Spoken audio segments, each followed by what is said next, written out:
close till I get up. Time is barely on our side.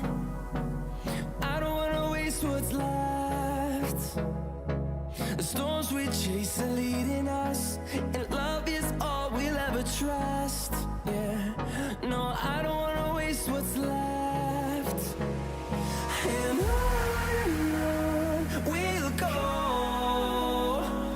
through the wastelands, through the highways, till my shadow turns to sun rays. And on we'll go, through the wastelands, through the highways, and on we'll go.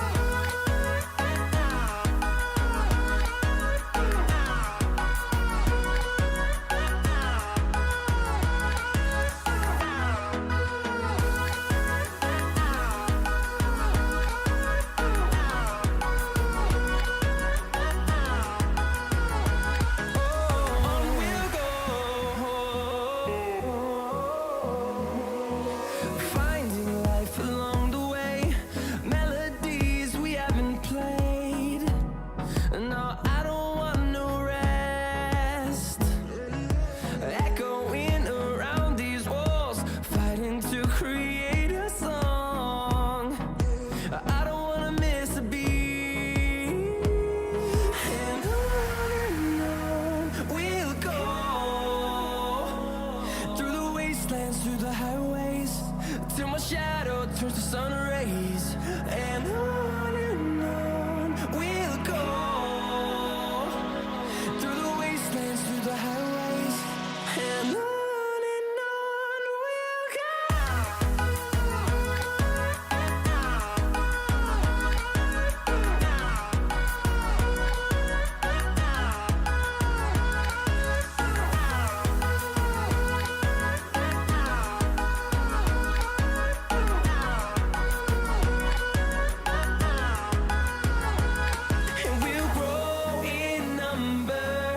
Fueled by them to see the horizon, turn us to thousands, and we'll grow in number. Fueled by them to see the horizon, turn us to thousands. And on we'll go, through the wastelands, through the highways, till my shadow turns to sun rays. And on we'll go, through the wastelands, through the highways, and on we'll go.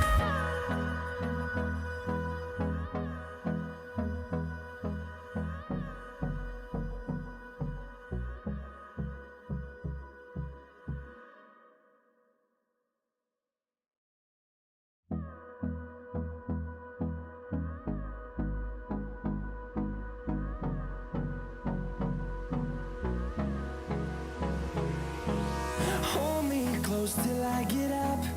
Time is barely on our side. I don't wanna waste what's left. The storms we chase are leading us, and love is all we'll ever trust.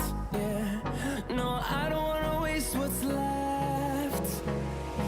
And on we'll go,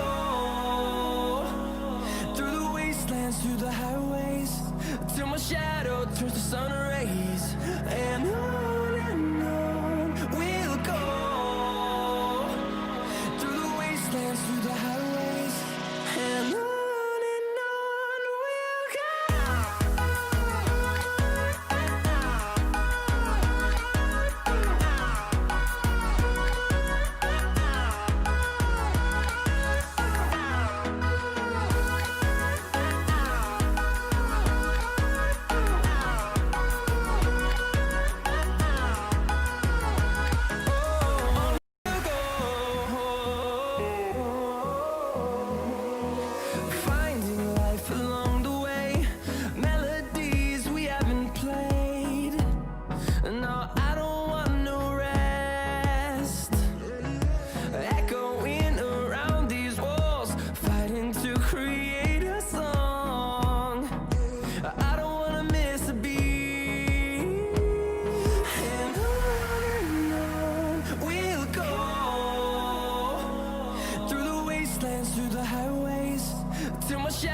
turns to sun rays, and on we'll go, through the wastelands, through the highways, and on we'll go.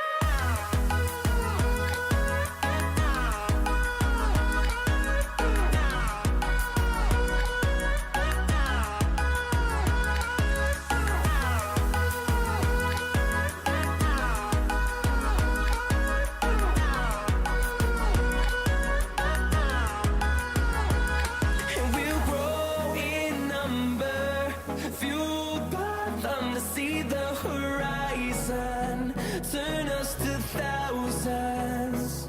And we'll grow in number, fueled by them to see the horizon, turn us to thousands. And on we'll go, through the wastelands, through the highways, till my shadow turns to sun rays, and on we'll go, through the wastelands, through the highways, and on we'll go.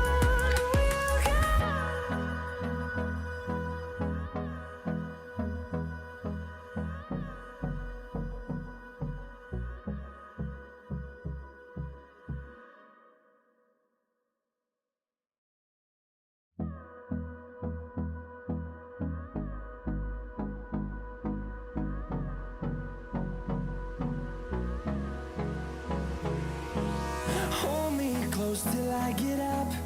Time is barely on our side. I don't wanna waste what's left.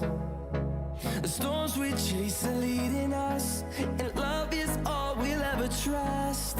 Yeah, no, I don't wanna waste what's left. And on we'll go, through the wastelands, through the highways, till my shadow turns to sun rays, and on we'll go, through the wastelands, through the highways, and on we'll go.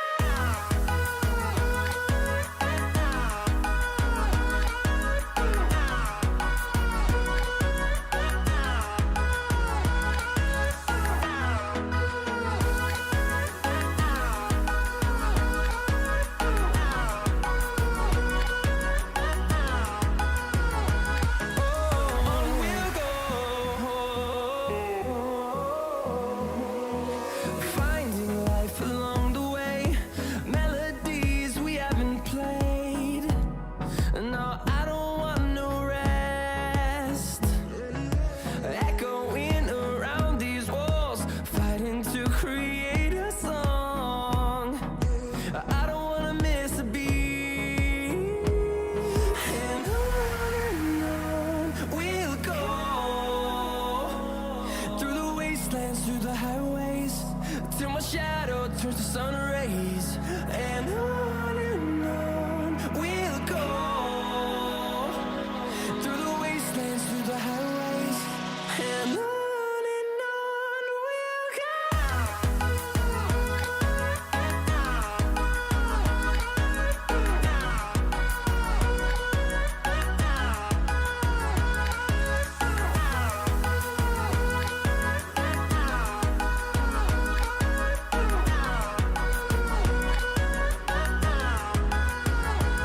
And we'll grow in number, fueled by them to see the horizon, turn us to thousands. And we'll grow in number, fueled by them to see the horizon, turn us to thousands. And on we'll go, through the wastelands, through the highways, till my shadow turns to sun rays, and on we'll go, through the wastelands, through the highways, and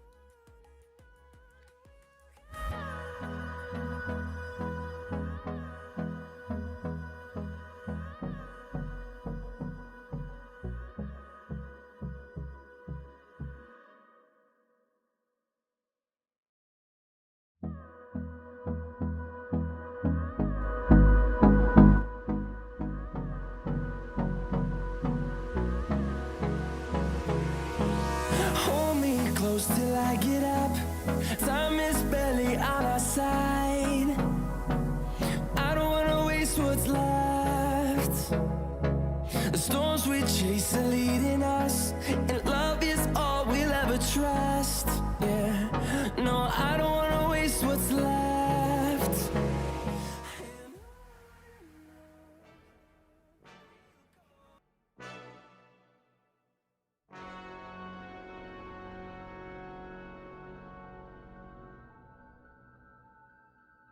10 seconds remaining.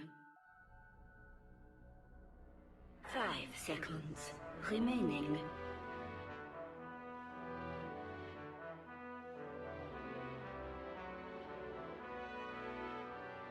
Dire team ban.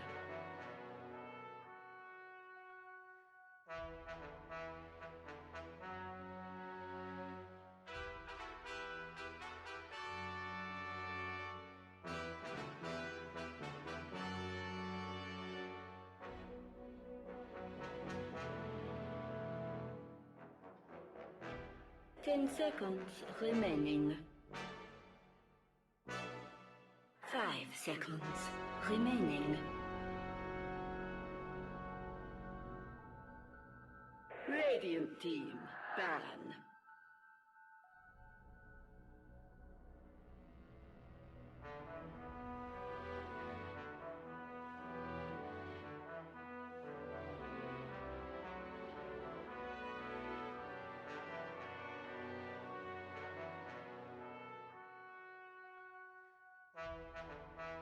Ten seconds remaining. 5 seconds remaining.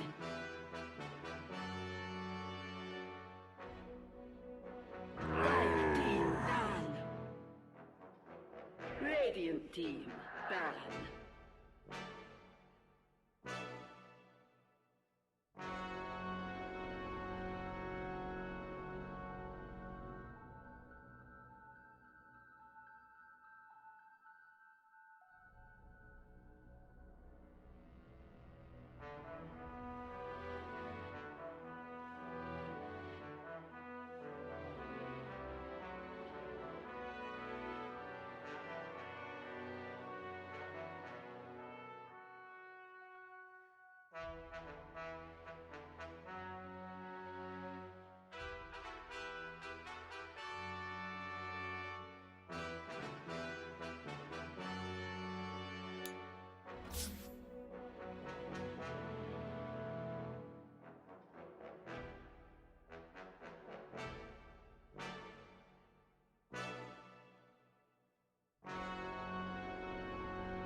Radiant team pick. Grimstroke.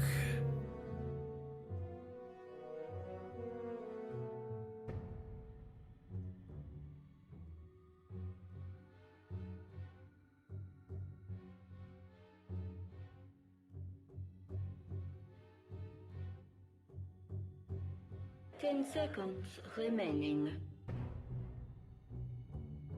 5 seconds remaining.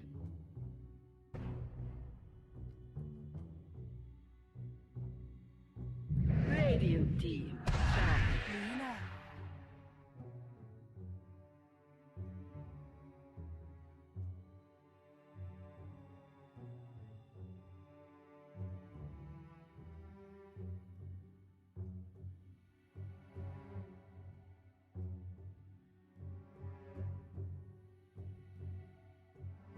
10 seconds remaining.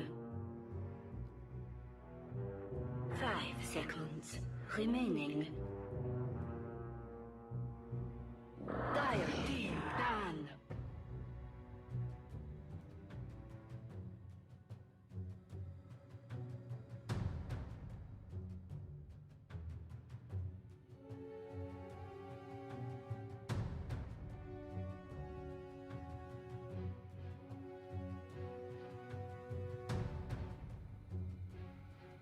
Ten seconds remaining.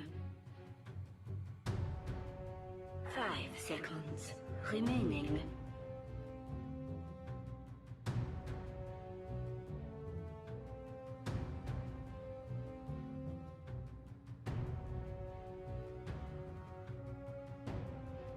"你行，你行，你上，你上。"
Radiant team.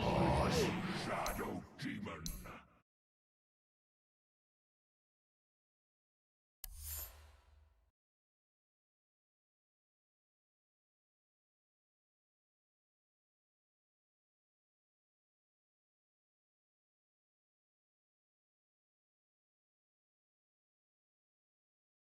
Ten seconds remaining. 5 seconds remaining.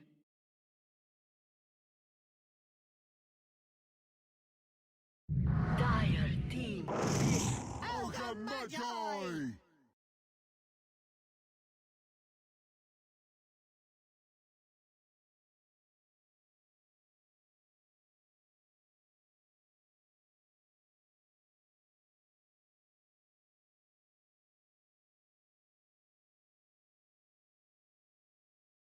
Ten seconds remaining. 5 seconds remaining.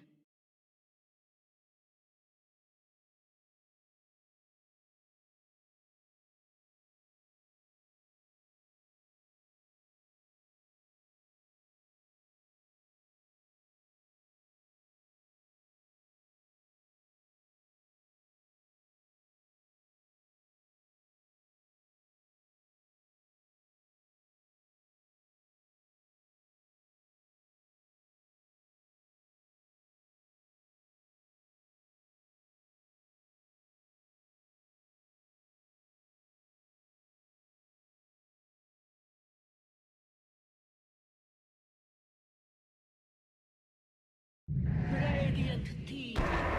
Arisen of the Lord!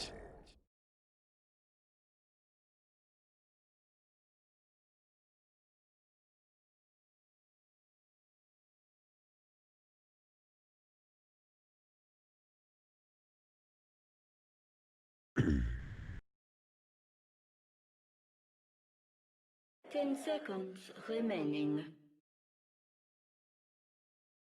5 seconds remaining. Hello. This is me talking in my low voice. This is me talking in my high voice.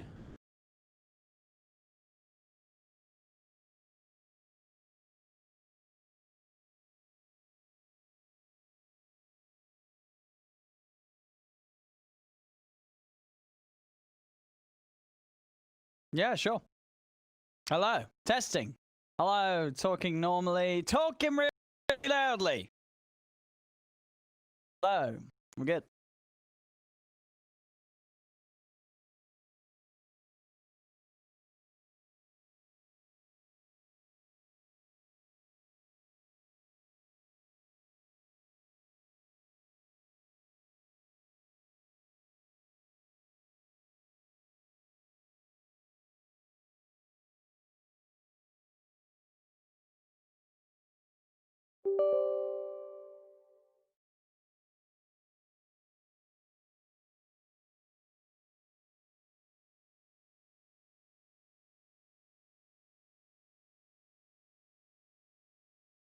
Dire team down. Admiral Tonka.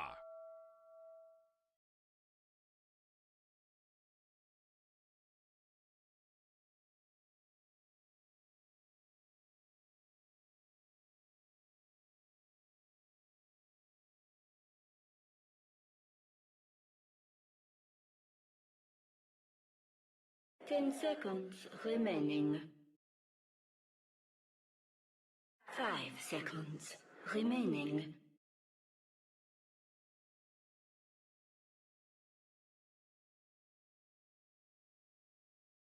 Radiant team ban.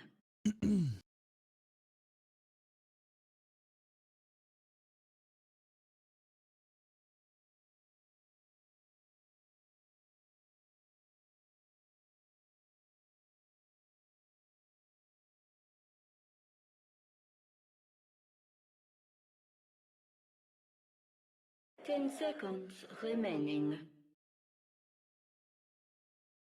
5 seconds remaining.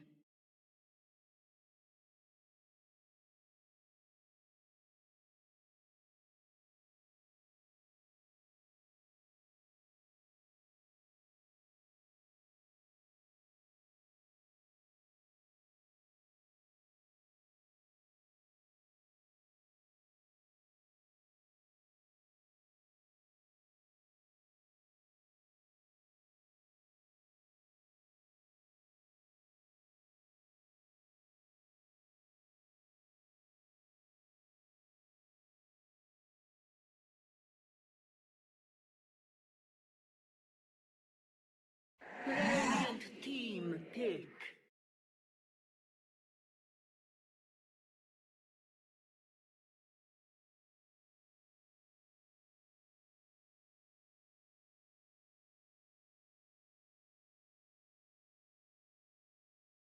Dire team. Blackwork.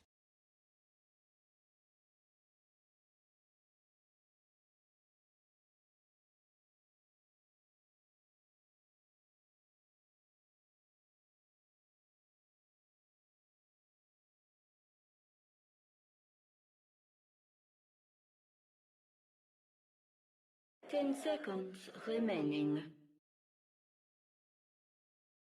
5 seconds remaining.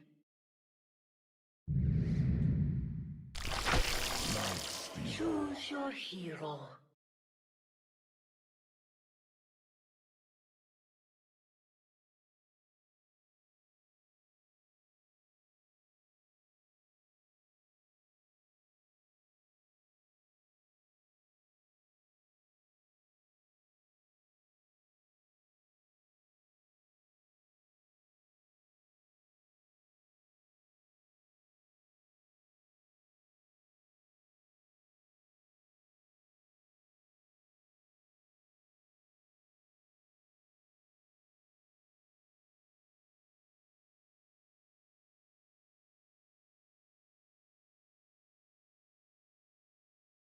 10 seconds remaining.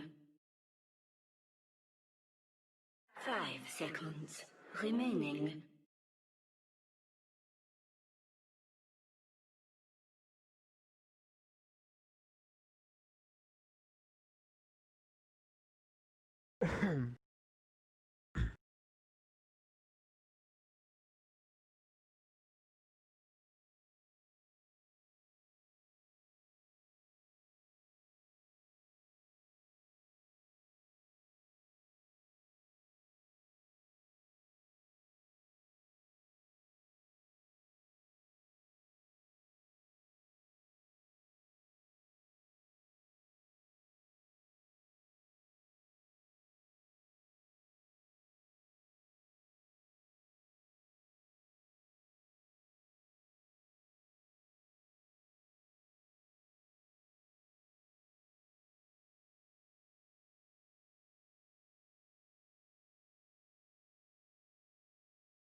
Thank you, Shiva. OG versus Secret Fog. This is going to be a whole lot of fun. And of course, OG in classic OG style. They end the draft and they say, oh, you guys remember Lifestealer? Bam. 5th pick. Sumail's going to be on it.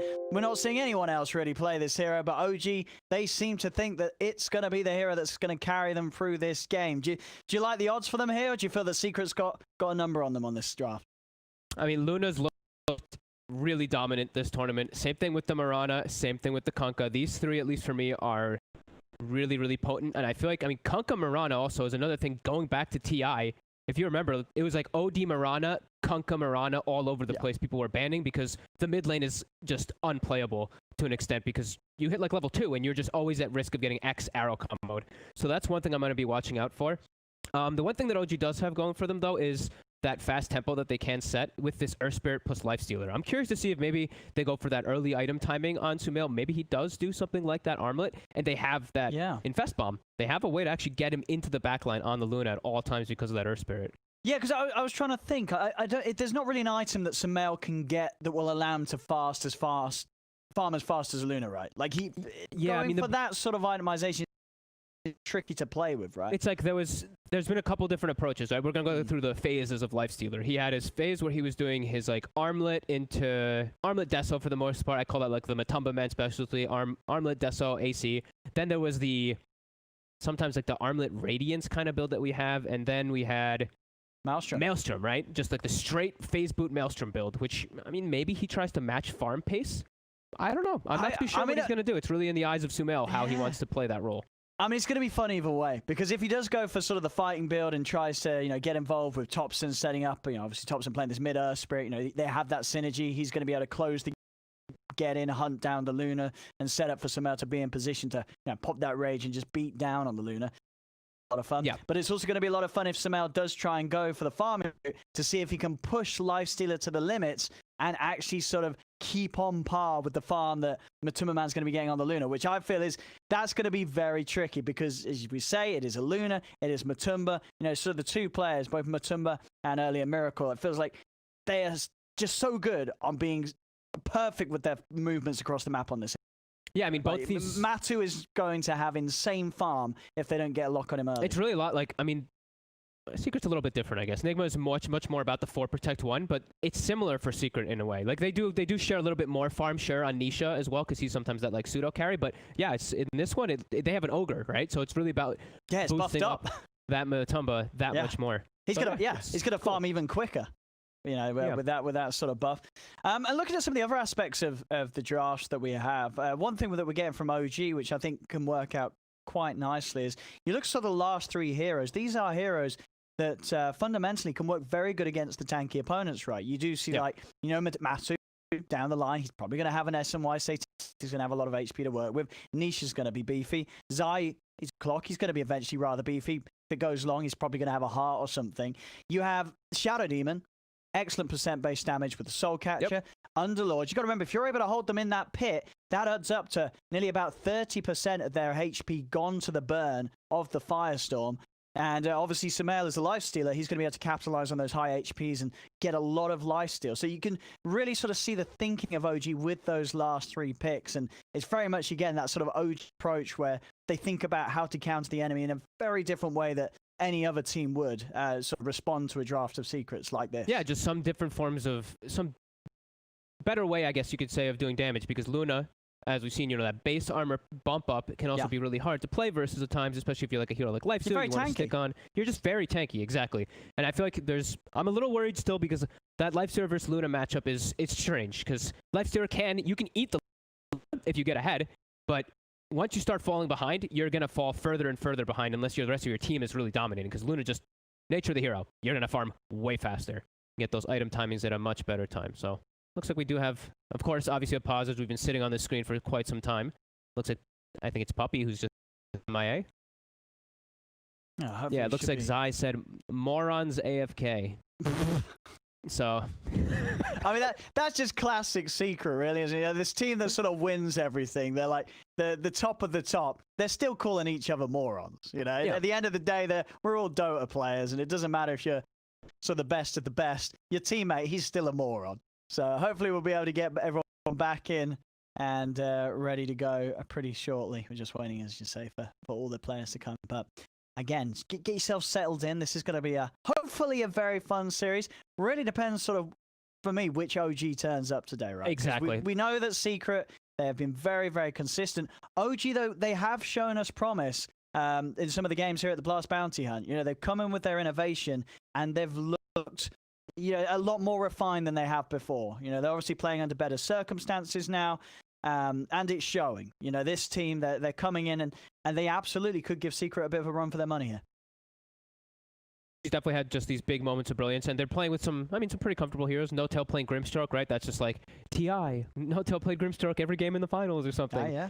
And then, we have fun stuff. Topson playing his Earth Spirit. We saw him not have the best time the other day, at least in particular.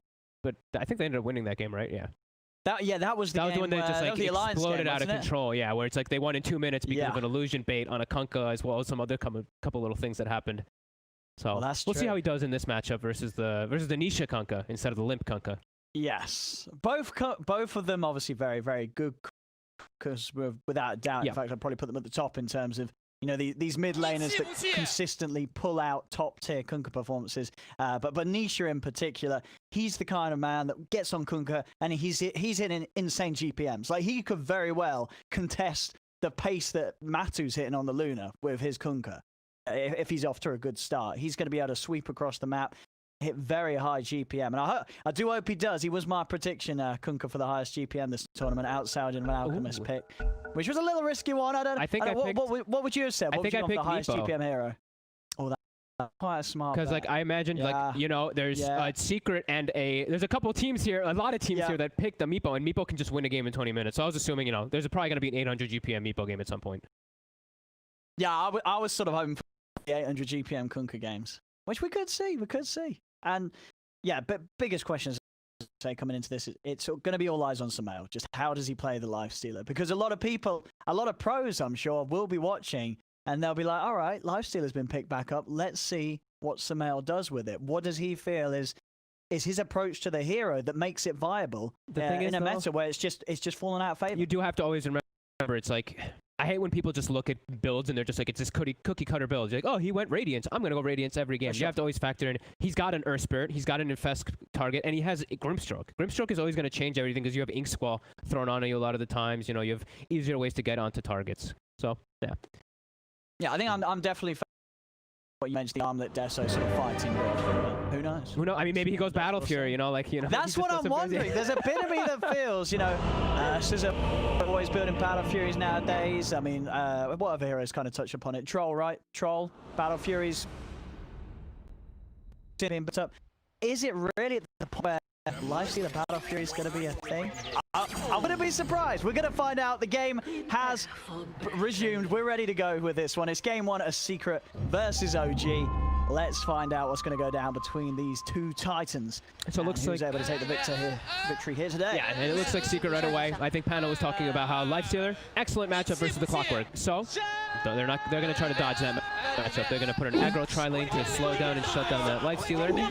And on the opposing side, we will see OG at least for the moment setting themselves up down there aggressively too. And we're gonna, I might actually have to mute. I might have to mute some players because I feel like we're not gonna be able to hear each other a lot of time on the chat wheels. We're gonna have all the chat wheels.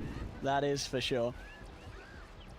Two of the, I mean, OG, of course, in particular, an incredibly vocal squad. Yeah. And, you know, Secret, they're going to have fun back and forth between these two. This should be a really exciting just game for the viewers. Hopefully it's not 30 seconds. a quick one by any means from either side. So this is a sort of a classic good vibe game. Yep. That you got these 10 players, they're all there to have fun, but at the same time, you know, there's going to be no holding back. This is going to have, we're going to get to see all 10 players playing at the maximum. Yeah, I'm excited to see Ogre again too. No Arcana. No beautiful set for him. But I mean, wait, it's an Immortal. Sorry, right? Yeah, he's got the back piece. He's got the Immortal back piece. Okay, he's got the Immortal back piece, but no crazy looking little Drodo. Yeah, he hasn't got the chicken. Yeah, chicken. I don't know what you call it. Is it Drodo? I don't know. I don't know. We'll have to get Slacks on the lore on that one. Yep. Some sort of mount. Looks like they're scouting lanes, so Saksa immediately he was positioning himself on that bottom side of the cliff to see if he saw anything. So I think now they're going to know that this clockwork is bottom. We see Sumail is already positioned down here, so they expected this. Yep, so he's actually warded behind the tower here, so they're going to see that Underlord is up top. They'll probably end up just sticking around here. Maybe try to get themselves a kill right at the start. See if they are able to find. I mean, both of them, these heroes on their own, playing close to the towers. Saksa, he wants a courier snipe, but he's actually just going to TP top instead.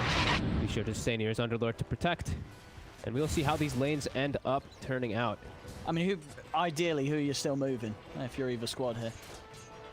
I mean, Sumail. I don't know if you can actually you actually move your lanes.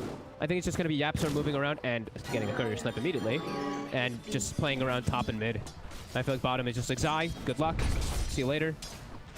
And then mid one, he at least has the backup of Saksa to protect him in case of those arrows. First one, we're gonna miss from Yapsor. Gonna open up onto one a little bit with that stun. A few of them, yeah, but do punch pretty hard. Yeah.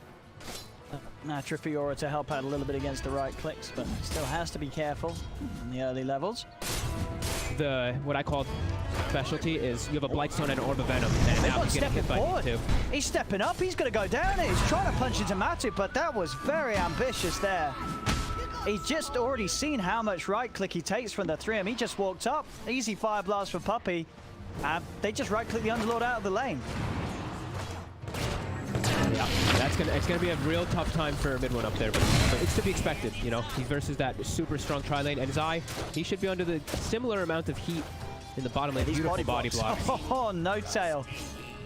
Giving him some of his tail, blocking him off, holding him in. All right, yeah, indeed. The punishments for both of the side laners beginning. Top again, mid one. Puppey can get some sweet body blocks. They can certainly have a good go at that. He's still got the fire blast. Saxon will come out with disruption to buy mid one a little bit of time. Mid one hiding in the trees. Puppey also low, a fair bit of poison on him. Matu steps back forward. In fact, Matu, he's got the fairy fire. He's got to run. He's got one more firestorm. It's going to tick him down low, but he will be able to live with the Tango regen going. The right clicks turns. Yapsa tried to finish him. They're both getting so low, but mid one will be the one to come out on top. Another lucid beam. Matu, could he finish this off? He can't get in range. Mid one, he's going to lift this. He gets the stun. Oh. He's got the move speed, the Orb of Venom. Oh, he's punching. Oh, and he's got him. Puppey gives him the big old club down and will kill mid one for a second time in this top lane. But I mean, we said there'd be fun, and there certainly is already. Both teams just ready to battle. Yep, No Tail in the meantime did get a courier snipe bottom. Zai might be able to get a kill on him here. Battery salt up in a second, but Sumail looks like he's going to come to help out his buddy. Sumail, look at these last hits. 15 and 50. Oh, 15 and 50. 15 and 15. 15 and 50. He's getting denies that weren't even there. And the cogs, you know. Cogs, yeah, adds up. No, I mean, you're right. He doesn't have skill. He's doing a great job of controlling the lane, right? That's the big thing about those denies, is it puts Zai in a weird position where he can't really walk up safely. Zai's got to be very cautious down here. Getting the same amount of help that Nibble is up top. Chasing No Tail. Normally. Aww. Can't quite close the gap on him. And yeah, this is Sumail free farm. Continuous free farm for him down bottom. Same to be set up top though, ready for Matu. It's not like Matu's struggling. We'll get the roll and kick Nish on high ground to take the regen run. How's the CS looking mid? 21 for 5 against the 15 for 4. Expected, right? At the end of the day, Kunkka's always going to win out on the CS against an Earth Spirit. Yep. Thompson's still doing, I mean, pretty damn well. Oh, he's utilizing his mana to get those extra last hits. Yeah, tough matchup. You're going to take a lot of harassment. You're seeing each tie bring there. It's easily over a third of Thompson's HP gone if he gets clipped there. Top arrow connects. It's a short range one though. Small little duration of stun. Saxa. Able to sneak away. Normally. We are so. I mean, we're definitely going to see what sort of items Sumail gets this game with this sort of stuff. Oh yeah. I don't think I've ever seen someone have this sort of just freedom and perfect hold of a lane. It's 29 and 24, 5 minutes in. He is loving his life right now. There's no interruptions at all for him down there. The top lane, Matsu. He may not be getting as many denies, but he's certainly getting involved in a fair few kills. 1-0 and 2 on this top lane as they take down mid one. Third time in this top lane, doing an excellent job of just bullying the Underlord early on. Yep, also might be able to get Saxa. He's kind of stuck by the creeps. Let's see. Oh, he's out. Yeah, she Won't got quite stuck be able for to a find second. him. Yeah, He got scared. Goes for the leap out. Doesn't want to get trapped and have poison stack up on him. So leaps away and Saxa will live. He's going to have to take the walk almost certainly back to base as he's got no regen out on him other than the clarities. They've just decided to actually hold their tri-lane the whole time since they have that Luna up top. And Luna is, we saw, you know, Luna sometimes if you're put up in that top aggressive or bottom aggressive lane, you can be at risk of dying because you're just a fragile hero. So that's the choice that they decided to do rather than set up any kills onto the mid lane with the arrow. And now Thompson, he's actually looking to get maybe aggressive on Tanisha. Going to put the magnetize down on him into the slow. No tails around has broken off the ink swirl, staying on top of Nisha. Nisha trying to get out with the TP. Oh, it's a close one, but he's out. The TP heads up play gets him out just before the ink swell stun comes in. Gives time for Thompson though to really even out that lane as he's only 600 behind. It's not that much. And oh, what the Zai? I guess somehow lost track of his courier for a second there. Zai will just hit it. We see couriers die so much, I swear. We do.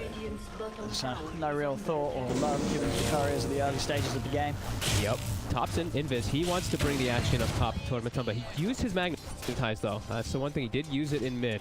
Yeah, I feel like they're going to need everything. The no-tail has to be quite close behind, otherwise they're just not going to have damage to get a quick kill. They know that Nisha can't react though, because he TP'd back to base and he walked toward mid, so he can't actually react to the play up top. Let's see what Thompson can do. This is going to be hard.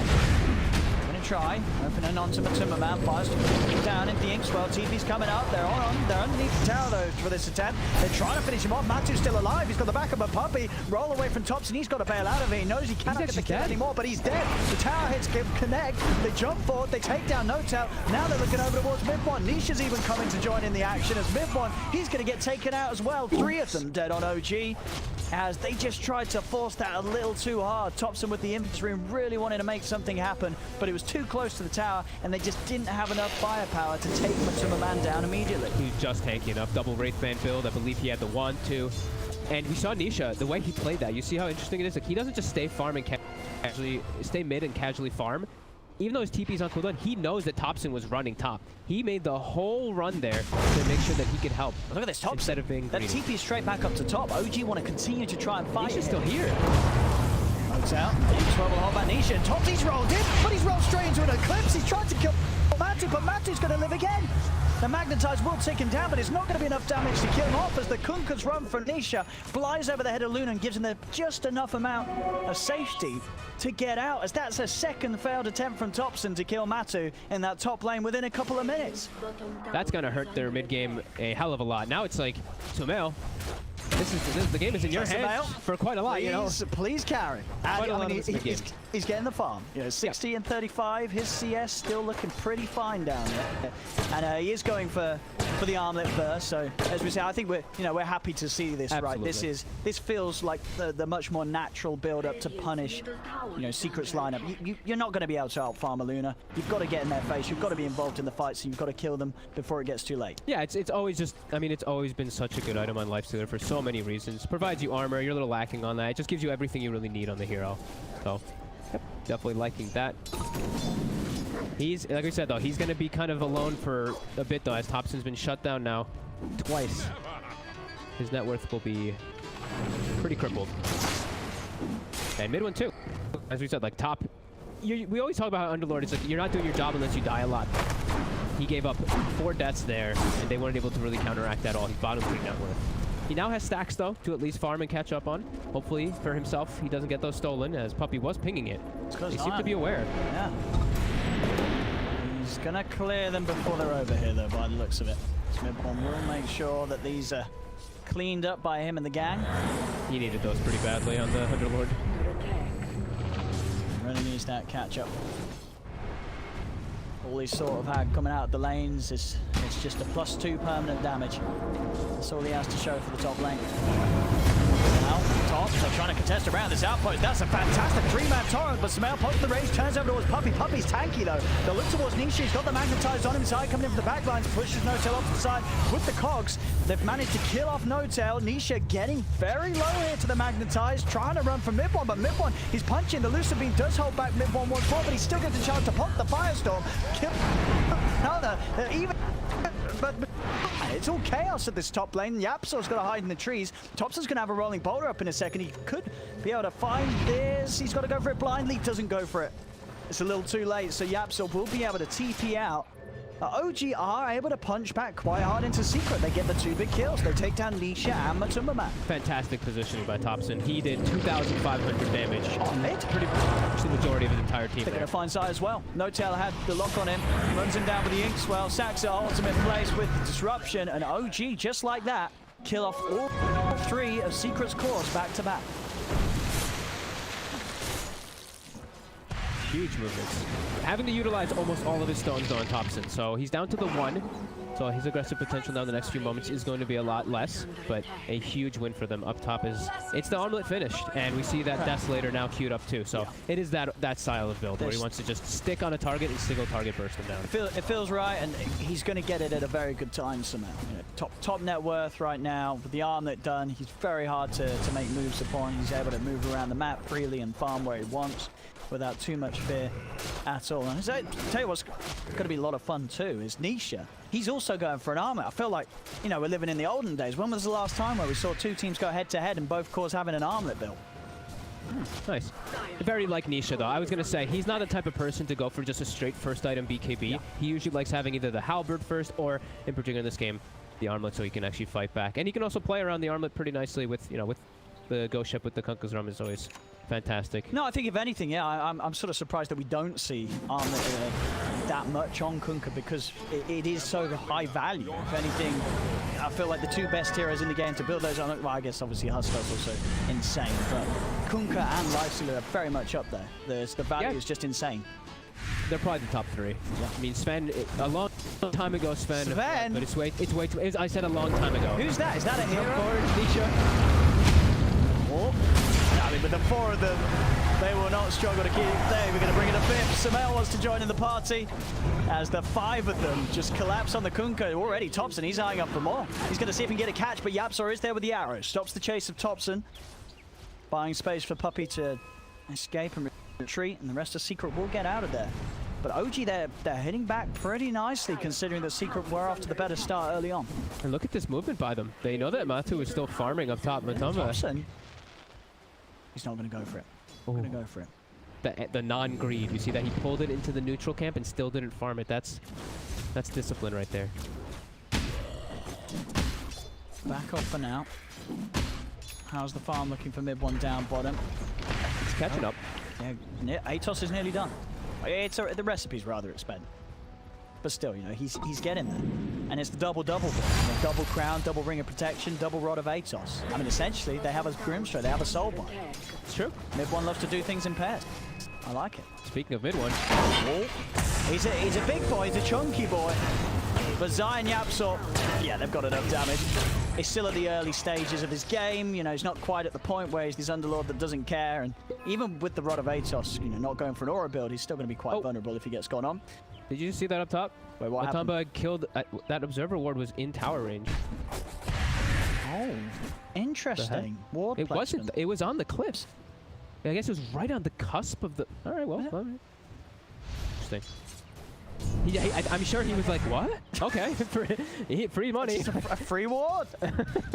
All right. Don't see that every day. So he's now got the Dominator finished up at a pretty good timing, level 10. So now he's got the... Yeah. He went for more points in the Lucent Beam because he was in an aggro tri-lane. Now he's got the Max Moonglade for that increased farming potential. Now we should see him start ramping up past Sumail pretty soon. But Sumail's been doing a fantastic job of being crazy farming. 102 last hit, 40 denies. That's insane. In this bottom lane, they'll be able to take this tier 1 tower. It's already very low, so will be an easy tier 1 for OG. More money to the bank of Sumail. Just the last hit, boom. Extra money for the man. He's got the gold done for the first Mithril Hammer of his Deso. Very, I mean, I'm not going to say very little, but actually like 0 D push on the Secret. So I feel like when OG is set up around those towers, it's very tough for Secret to defend them unless they actually just bring the whole squad to just take a fight. They can't just slow down the pushes by any means with some type of like, you know, Illuminate or anything. Their best actual method of depushing is like a Clockwork Rocket. Yeah, I mean, which is requiring the cores. I guess sure the rocket's global, but yeah, it's still requiring the attention of the cores to come and respond to this. And as we're seeing, they're just not doing that. They're letting OG get these outer towers. They don't want to try and waste time defending them. They feel that their resources are better spent just making sure that their own game is continuing to go great on their individual heroes and on their cores, rather than trying to hold on to these towers that as you say, will be very hard for them to do with their draft. Yeah, I mean, it would involve bringing Matumba Man to the fights a lot of the time, or hoping that Nisha lands some godly combo. So it's just, it's a risk that they don't want to take for just a tier 1. And you see how aggressive OG is playing because of that. They understand that. They can play all the way down here. Push forward. It's top tier 2. Time to take a bit of a beating as they're able to push that siege creep right round up to the top Secret. A bit of roust done, but at the same time, you can see OG there at this bottom lane. Puppey is behind the tower. Thompson already in position to jump on anyone who comes out behind. If they want to dive this, though, they do have the entire squad out, ready to look for action. They put a ward down behind the tower as well. There is a sentry there, which we'll be able to de-ward that one pretty soon. Puppey's going to show. So I guess Puppey is the D-push. Just Bloodlust. I guess that's a D-push. You Bloodlust the tower and it kills the creep, so you know. That counts? They're hunting for him now, though, Sumail. Yep. He may have Bloodlusted his last down hit. As there's the roll in. It's not going to be on target, though. And this move is going to buy time for Team Sumail. Come in there. Chain stunning Sumail. Still got the chance to pop the range. Backs off with the X mark. It's onto Thompson. Turns with the silence to make sure the Nisha cannot get the combo. Deep behind the tower. Zai and Yapso, they jump in onto mid one. The Underlord will fall. The rest of OG will at least get out there. Mid one sacrificing himself for the backlines to make sure the rest of the boys escape. That was very... Do respond with the entire lineup there to push OG back. And that was very close to Sumail potentially getting chain lockdown and just dying immediately to a boat. Oh, he's going to go back in. Okay. Yeah, he was tempted. They were trying to lead in onto Yapso, but Yapso was quick with the lead before the Phantom Grace came through. Back towards the river up top. Thompson, he's got a bit of a trouble here as Zai and Nisha, they're chasing him down. The cogs around from Zai. Thompson, he instantly kicks Zai out of the cogs to give him space to roll out. Now they go with the soul bind. The ult from Matumba Man's come out, but Sumail's got the rage. He can just stay on top of the Luna, beating down on Matumba Man. But Matu, he's got backup. Puppey and Yapso close in onto Sumail. Sumail jumps into the creep. He's on the retreat. He's on the front. Zai's trying to chase. They beam him down with the Lucent Beam. Trap the creep. Up in the cogs. Sumail's back out. Rage. It's a bait. The multicast comes out into the arrow. They kill off Sumail. Getting him, Saksa. All right, the tips are there for that one. Sumail says, thank you. Thank you. Hell yeah. I was like, if he gets that, oh, he got the last one. Oh, and they've got the rod done. Okay. What? It's the root. Thompson, does he want to roll in on this? He's going to be tempted. He's not going to do it. Oh, Zai. Oh, it was close. Tried to catch him mid-roll, but just overshot the mark a little bit with a hook shot. The fact that OG is able to clean up at the end there and kill both Matumba Man as well as Nisha makes it actually pretty even trade. And they're on the aggression, so they actually have their lanes in a... the lanes actually aren't a good spot. They're going to have to go back and address them, but... I mean, this is pretty even fight. This is exactly what we hoped for from these squads. Yeah. We're seeing, and as sort of expected as well, when you have OG go for like this Thompson Earth Spirit, it is going to be a game where Sumail's just going to sort of steal the show as the carry, right? He's going to be the hero that they're going to just shovel the farm onto and hope can carry them through. Whereas Secret, but as I said, both Nisha and Matumba Man, they're going to be sort of competing with one another for for the top spot in terms of farm. That Secret is going to have this better split of farm, whereas OG is going to be all on Sumail. Thompson, having to commit a lot of stones here for Puppey. He will inevitably get him down. Top Only 3 lane. stones used. They found mid one once again.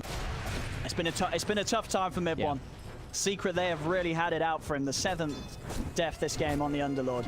He's just been an easy target for Secret to jump on. And as I say, you know, with this Rob build, it's excellent offensively, but yeah, you know, you still fall over pretty quickly. You have no defensive items.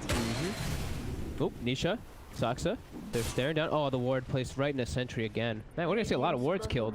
Secret's gonna. They didn't actually kill the one bottom just yet, but it is in range of that sentry as we mentioned. But yeah, they get another quick D-ward. And what's Nisha? He's almost got his BKB finished. That's gonna make his game quite a bit easier to play versus the obnoxious Earthsword. Yeah, I mean, it pretty much makes most of the team redundant. Only the Lifestealer, Sumail, that's going to be able to do any sort of damage. And, you know, sure, with the Armlet Deso, it's a lot, but when you're the only person beating down onto a Kunkka with Armlet and BKB, you're still, you know, you're not going to kill the Kunkka through the duration of your rage. You're going to need a lot longer than that. Yeah, and sticking on the target is so damn hard, right? Because you're moving that much faster from the little bit of rum that you get, and you're just BKB phase booting, running away from that Lifestealer. Dire's top tower is under attack. 3K gold lead. They're starting, as we mentioned, you know, the Matumba Man Luna. Yeah. He will start to make his way past that Lifestealer pretty soon. He's gonna be going for the early BKB though, so he can actually show up to the fights and stick there. Because as we saw, Sumail can stick on him pretty easily until he does have a way to get rid of that open wounds. So it makes that matchup pretty okay for the Lifestealer if he can actually just stick on the Luna. Puppey bottom. Sumail wants to go for it. I mean, with the Armlet Deso, he's certainly the damage to do so. Puppey falls. Thompson with the kill secure. He's happy. Yep. All 5 positioned down bottom here. And they're going to have some solid options to making the fights very hard for Matu and for Nishi. You know, having these double halberds coming out. You know, Thompson and Sumail both going for those. They have some very solid options. Long duration of disarm. Nisha finding the chance to open up onto Thompson. He's got the boat and the silence in place though to make sure he cannot drag Thompson back with the X mark into the combo. Thompson very quick each and every time he sees the Kunkka go for an X mark. He's always with them with the geomagnetic grip. Pretty fortunate, you know, you mentioned neutral items, but some fortunate neutral items. Thompson rolling forward, he's got the setup for the Inkswell, they're on top of Zai, Sumail moving around from the side, the cogs are out, Zai's able to hook shots back to safety, very nice escape, and now comes the turn. Matu sets forward with the Eclipse, Sumail backing off, they'll look towards Thompson, they'll be able to beam him out of the game. The rest of OG will get away, only Thompson to fall. They tried to push forward there because they knew Boat was on cooldown from Nisha, but Matumba Man shows up there.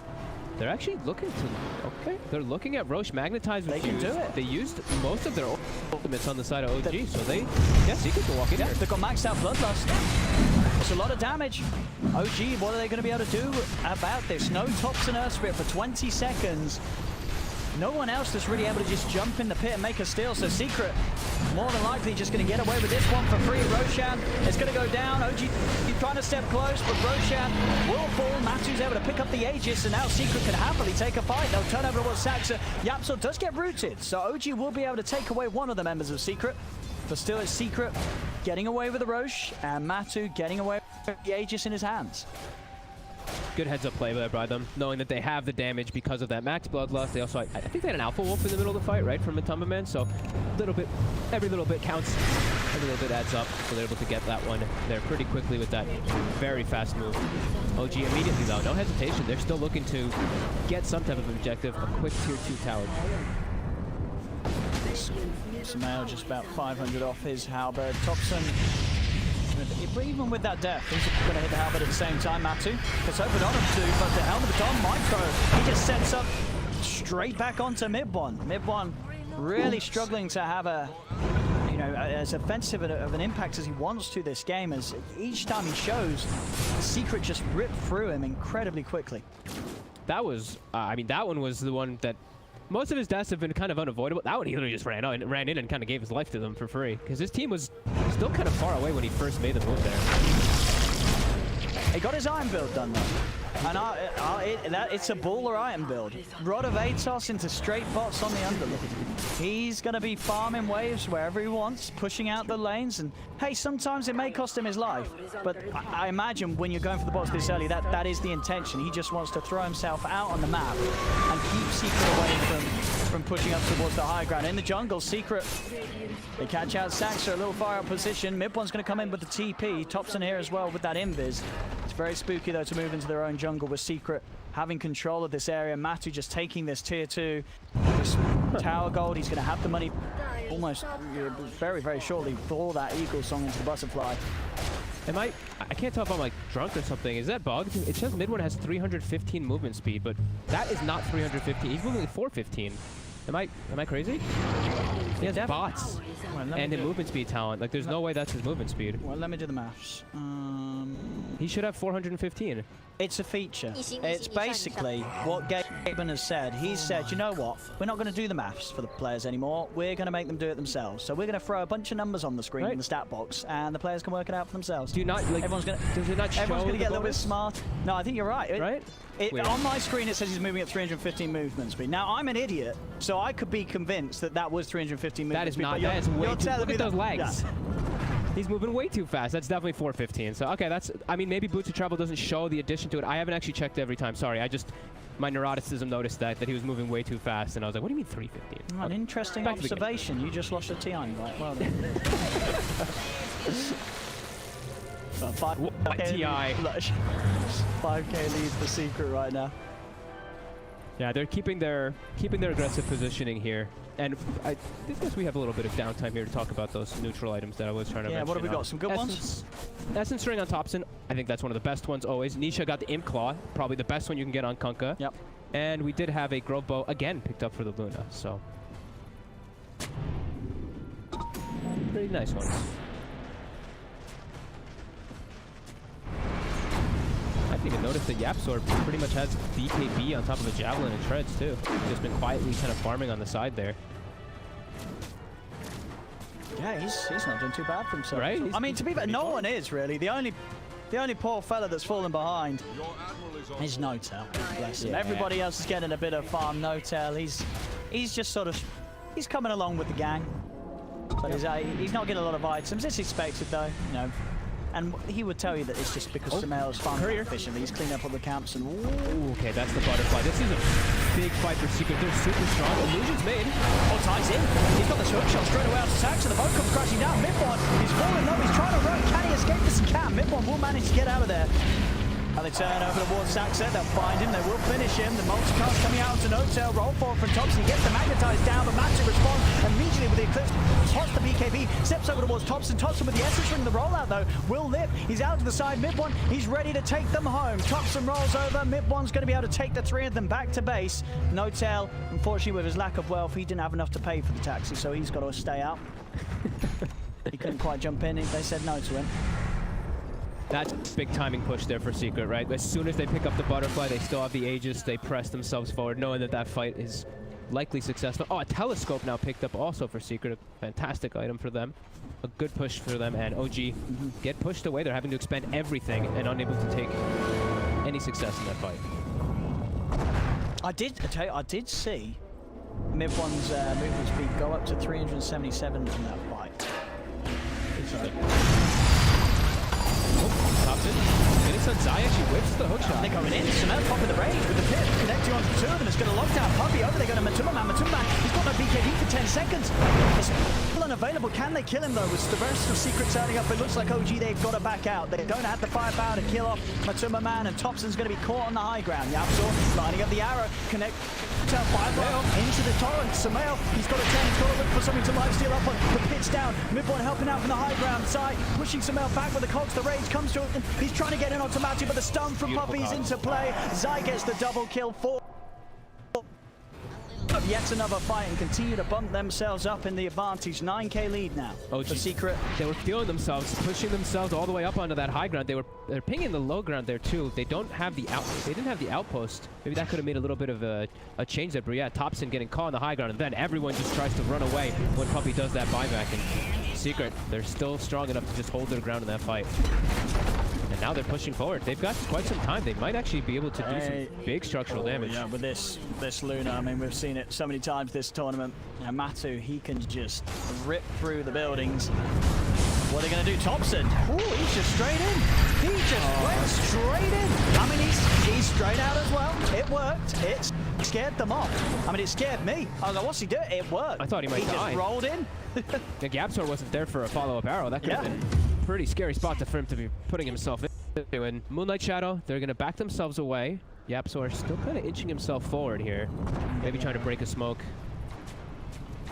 Might be able to find mid one. They're looking for a fight. Oh, they found him. Cogs out. And so is mid one. Nice. Want more. He's still got a hook shot. Oh, the courier. Oh, no tail. He finally was able to afford a TP and he loses it on the courier. Sad times for the stroke. Samael. He's over towards Nisha. Inkswell's done. Will connect. They're trying to bring down the Kunkka, but he's so tanky at the same time off to the side. Puppy, it's been focused. The Soulbind is linking them two together. Puppy's getting low. Puppy, can he live? He steps to the side, but Saxon will kill him off. The bird comes to an end. The bolt crashing down onto Thompson. Thompson pops the Essence Ring, but Yapsor's there with the arrow. Thompson cannot roll out. Jump forward, Samael. He's trying to commit, but Matu's still got the BKB good to go. He's just going to turn. Samael, can he live steal up enough to live here? He's trying his best, hitting onto Niche, but he's backing away. The X-Mark grabs him. Thompson rolls forward. The magnetize is still available. He kills up Nisha. He's going to get Matumaman as well. It's carnage in the jungle of OG. And it may not even be over yet. Mid one and Thompson. Seeing if they can find Yapsor. Might be able to chase him. They're going to turn their attention over towards Zai instead. Roll forward. OG looks like they may be the ones to come out on top of this fight this time round. Another roll in. Yapsor step forward. Thompson's going to want to chase this. He's got bolt charges and one charges ready to go. Rolls forward. What's the leap status on Yapsor? He's leapless. He's leaped his last. The pit's out. They have the root control. Rotobatos is back in a second if it's even needed, and it's not, because Yapsor, he's already dead. And OG, they'll team wipe Secret. Wow, some big buybacks coming out, and they're able to chase forward there because of them. It's pretty big there for Thompson in particular. Sumail, though, not alive during any of those kills, is the unfortunate thing for them. But they do clean up pretty significantly, and now they can push their lanes out, clean up and fix that gold advantage that was getting close to 15,000. Yeah. They needed that fight. I like this as well from Sumail. This is sort of the classic carry move. When you're a carry, you dive first in the team fight, you see all your supports getting all the kills. You buy that tone for yourself. You're not letting them have it. They're like, you guys just got all the cleanup XP. Tone for me. And, you know, understandably so. As Sumail, he really is. He's the power that OG need to get as buffed up as possible. They've got to get him to the top as quickly as they can. Yeah, and that level 20 used to be a pretty peak timing for a Lifestealer in a lot of occasions, too, for that evasion. So we did see also in that last fight, Saksa with those illusions did a lot of work. When he had the Soulbind, pretty sick. Whoa. Uh-oh. No tell. He's been X'd. May just have to leave this man. Will Thompson rolls out. I'm going to still try and chase. Nisha's got X-Mark back in a second. Hit on the side, holds back Zai. Zai's still got a hook shot. If he can find the angle, could dive for this. Mid one, he's already taken him out. He's already taken Saksa back. No. He's all got the X! Gets it right in time. No! Oh, Saksa. It was not a safe trip back home. He gets yanked out of the taxi door by Nisha.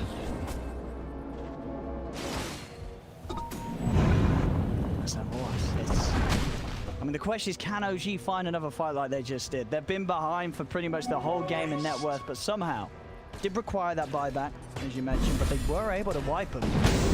Thompson gives Zai a bit of a boot. Less cheeky one. He's got the haste rune. They do have a sim for his business. They have a DD rune inside of Sumail's bottle, so that's a pretty big one. And he's approaching that MKB, which will allow him to actually stick onto the Come Event Luna through the butterfly just a bit. But now they're gonna have to worry about doing it all through an Aegis and through a cheese, which adds a whole nother element. They did find the Orb of Destiny though. The Orb of Destruction for OG. One of the, well, I guess the Paladin's still better. The Lifestealer. Someone's got to have the Orb. You've got to have someone holding the Orb. I mean, yeah, Sumail's going to get it out. He favors it over the Paladin. It's just so, it's so good. That with the Deso. Sustain's not his problem on Sumail, right? He damage. needs just the straight damage to be able to stick on the targets. And he's getting it. MKB is there in a couple of 100 gold. Looks like they won't be able to do anything with this DD though, as it does expire. It's automatically popped. Oh, but I mean, Matu is down here, and he's only got the clockwork here for the moment. Yeah, they're on him. With the DD, they're making quick work of it. That's the Aegis gone. They're going to start bailing as they know that this will warrant a response for Secret Zai. He shoots and he misses. He may still be able to run them down or not. Saxo slows him with his money. Plus, Samael's thinking about going back in. Disarms there onto Matuma Man. Matu still has the BKB if he feels like he's been put under too much pressure. He's holding on to it for now. OG, they'll decisively back away. They know that Secret will have had time to respond with pretty much the whole team. They don't want to try and fight them out here.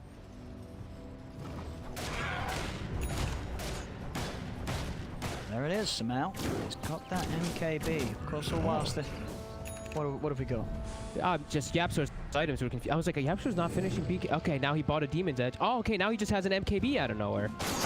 So he looks like he went for the boxy thing, right? He started locking and unlocking all his items. There we go.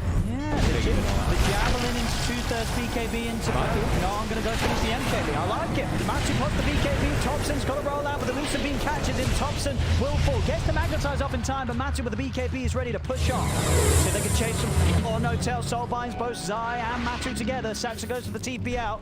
They're still hot on the collar of No Tails. The X mark from Nisha will grab him. Secret will be able to get both of them. 80 seconds, no Thompson now. They have all the time in the world to push these lanes out, which I believe were they are the double catapult waves too that were coming in. So this is going to be a big push coming here for Secret if they do want to turn it into one. They have their own double catapults pushing forward. See, I mean, do OG want to try and fight at this tier 2? I feel like, well, with just the three of them, they can't, right? They've got to wait for Thompson's respawn. Yeah, they absolutely have to wait. And I mean, it's tough now though, because we talked about Sumail. He's all about the damage. Look at the sustain now from Matuma in these last few moments. Not only does he have the cheese, he's got the Satanic, and he got the Paladin Sword. So he's got, you know, he's got the gorgeous life steal to hold his ground. He's loving life. It's another big old Luna. 30 seconds. No Thompson. Zai, he's just in. Oh, he's in. And with a cheeky force, pushing mid one out into the face of Matuma Man. Matuma Man still takes a little bit of a beating. Did pop the Satanic there. Still has the BKB and the cheese. They'll reset. That was mid one himself also having to use his BKB to remain alive. And Secret will back off. They know that Thompson's coming back into the game. They'll more than happily continue to farm at the map. They know that both Matu and Nisha are just farming at a pace that nobody, even Samael, is able to keep up with right now in OG. All of them are staying here now. They're understanding the strength that they have at the moment. Don't let OG leave their base. As soon as they do start to, you see them shifting. They know that they're probably trying to make a move outside. Rockets to scout things out. Zai, he wants to hook someone. Blink forward. Thompson's going to kick him off to the side, but Thompson's been X. Cannot escape from this. He'll try his best, but Thompson will fall yet again. No buyback, dead for 70. Rods out onto Zai, but he's quickly forces himself outside of the firestorm. Be able to clean up the illusions, and Secret again just getting these kills and then not being punished at all. They're now 16k ahead of OG. Samael's going to head up top and try and get some space to push out this top wave, get some money towards his next item, the AC, but he's still very far from finishing it, and he's going to have to come back and help. After losing the tier 3, they'll instantly collapse onto Zaxa. Samael punches with the rage. He's trying to kill off Matu, but Matu with the BKB, with the Satanic, he can just turn back onto Samael. Zai controls him with a hook shot. Samael dead without buyback. Secret, they can finish off this mid set of racks and almost certainly go for more now, nearing 20k. It's over it. It's over 20k advantage. Matu and Nisha just farmed to epic proportions this game, and at the same time being so involved, so active. Mifon steps forward but instantly falls to the damage of Matu. No Tail dies in a torrent. This will be a second set of racks for Secret. Secret starting this series off with a bang. Mid-one, he brought back for this. An instant death on the Underlord. Thompson as well, controlled by Nisha. They're trying their best to come up with one last final hold, OG, but they just don't have the means to do it. The bottom rack's already gone. Matu, he's ready to roll on to the next game. He's finishing off the tier 4s. Samael will be back in 20. Maybe they can go for one more chance there, but when that happens, they're unlikely to have Thompson. Disruption saves it from the X-Mark drive back, and Roy is actually able to roll away. Thompson will live. But the Tier 4s, they don't have the capability of rolling back to the fountain. They're dead. The Ancient's exposed. So Saxa, as he's blown up. Matu pops the BKB. Thompson rolls forward to his death. This game's over. Game 1 is in the bag for Team Secret. Solid play all across the board. I love the item decisions. We can talk about a lot of different things in this game. I loved Zai going for like these blink plays and everything too, because then he had a little bit of rough times with a couple of the hook shots, but it was just having him have such an easy access into the back lines over and over again, and it's just such chaos in the fights. This Kunkka and this Luna.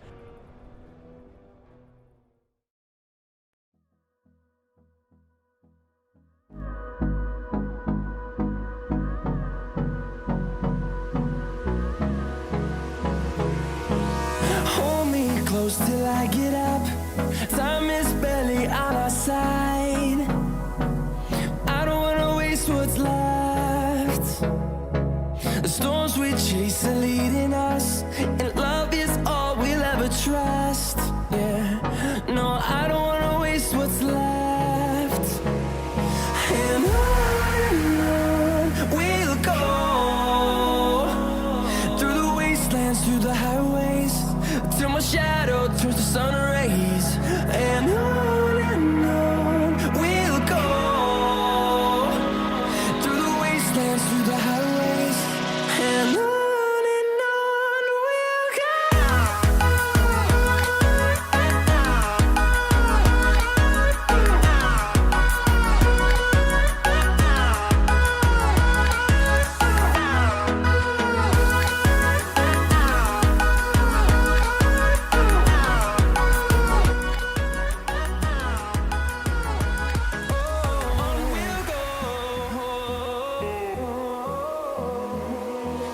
finding life along the way, melodies we haven't played. No, I don't want no rest. Echoing around these walls, fighting to create a song. I don't wanna miss a beat. And on we'll go, through the wastelands, through the highways, till my shadow turns to sun rays. And on we'll go, through the wastelands, through the highways, and on we'll go.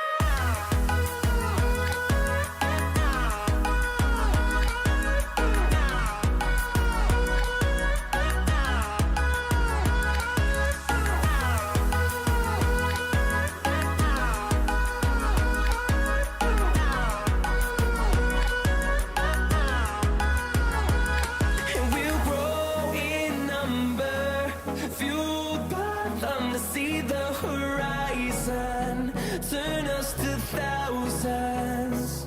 And we'll grow in number, fueled by them to see the horizon, turn us to thousands. And on we'll go, through the wastelands, through the highways, till my shadow turns to sun rays. And on we'll go, through the wastelands, through the highways, and on we'll go.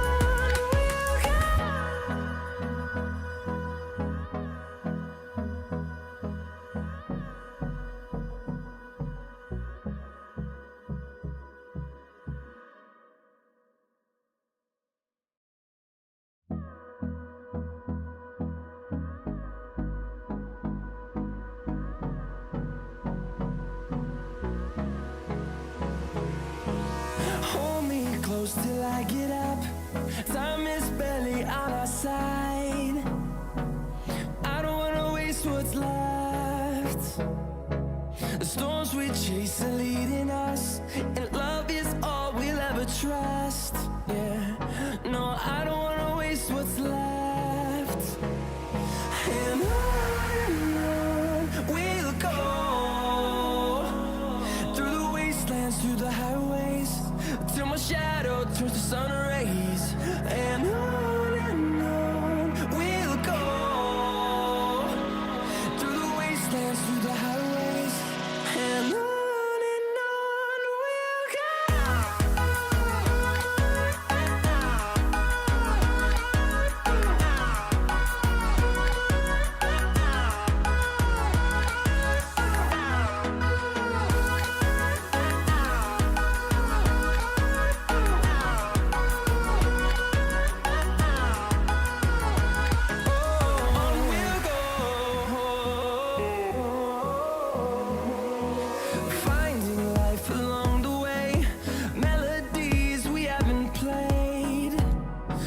now. I don't want no rest.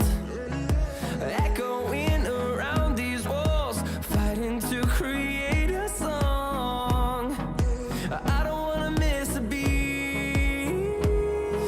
And on we'll go through the wastelands, through the highways.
Five seconds remaining.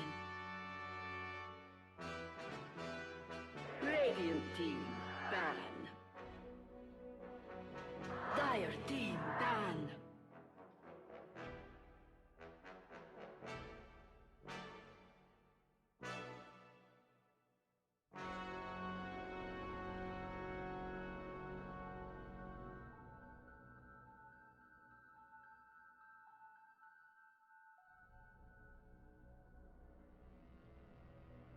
Ten seconds remaining.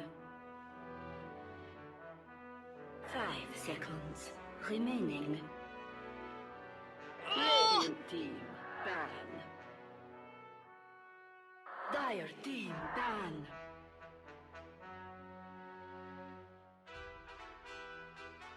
Radiant team Baron.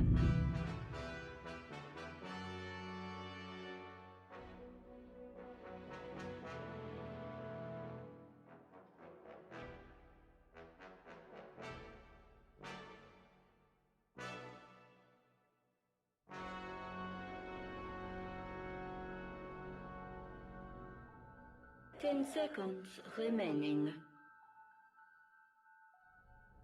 5 seconds remaining.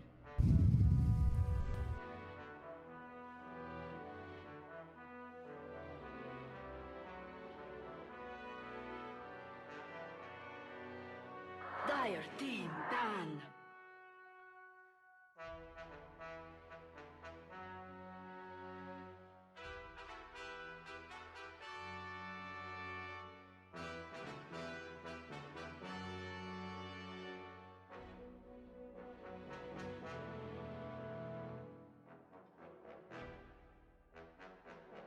Ten seconds remaining.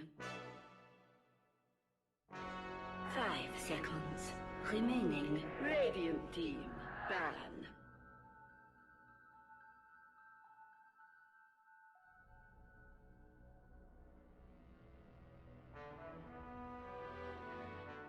Dire team ban.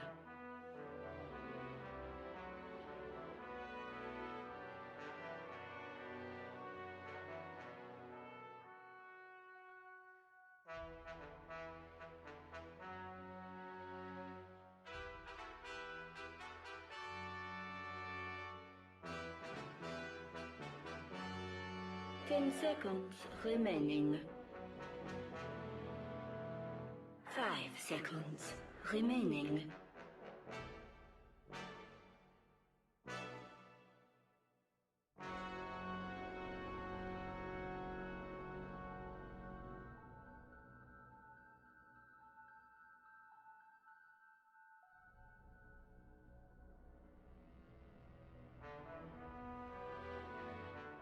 Radiant team pick.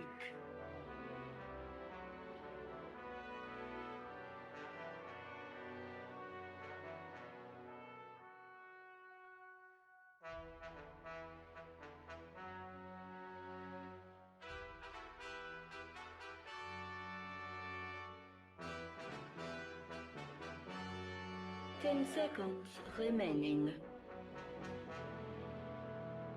5 seconds remaining. Dire team. I speak for the trees.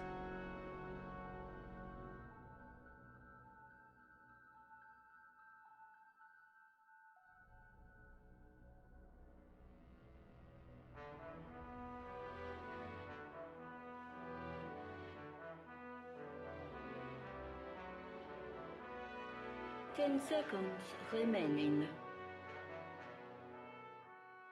5 seconds remaining.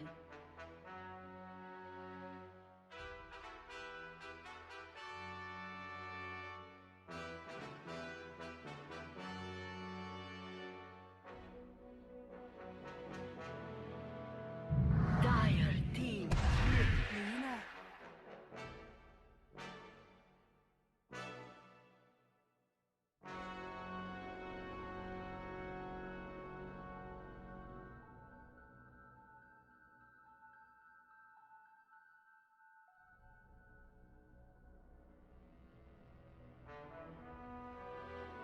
10 seconds remaining. 5 seconds remaining. Radiant team pick. Tactile.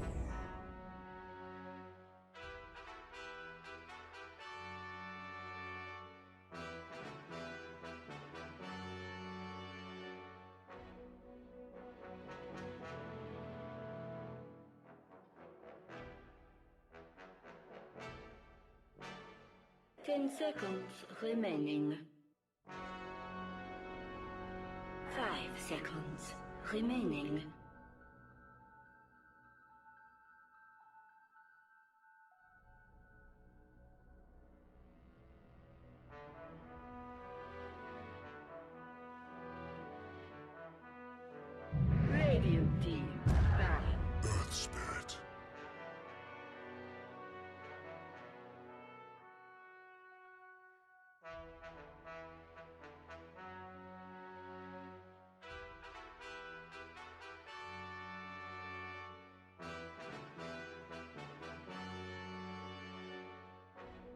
Dire team ban.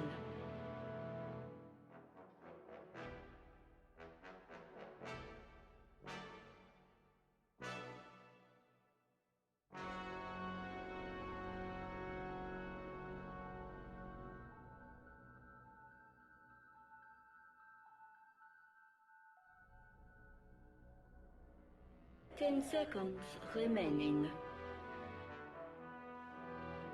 5 seconds remaining. Dire team pick.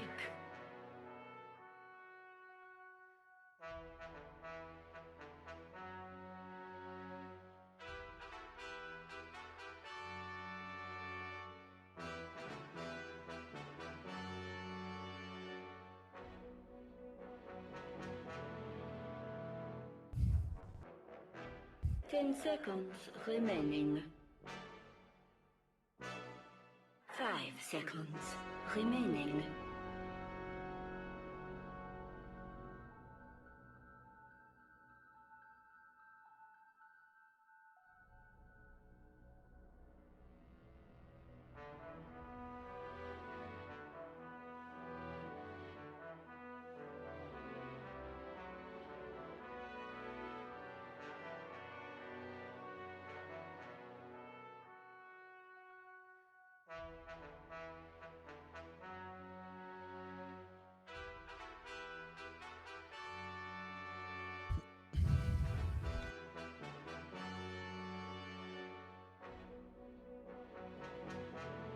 Radiant team.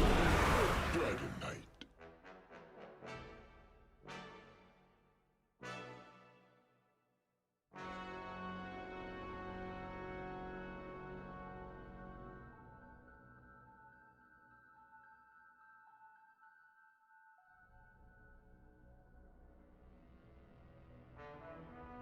10 seconds remaining. 5 seconds remaining.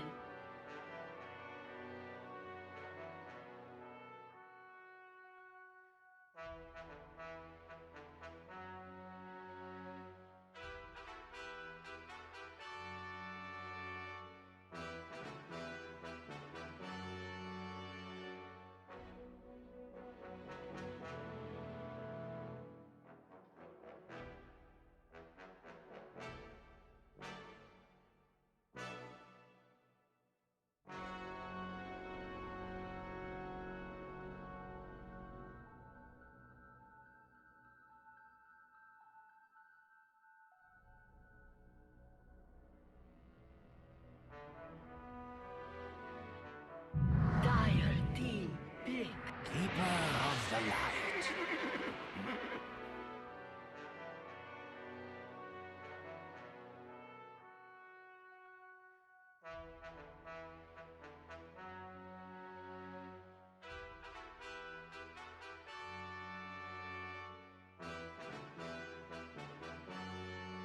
Ten seconds remaining. 5 seconds remaining.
10 seconds remaining.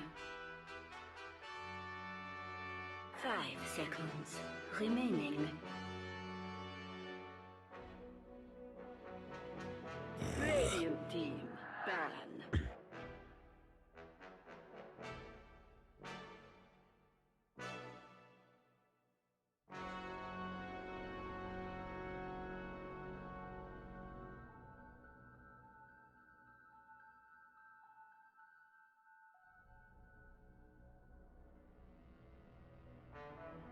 Ten seconds remaining.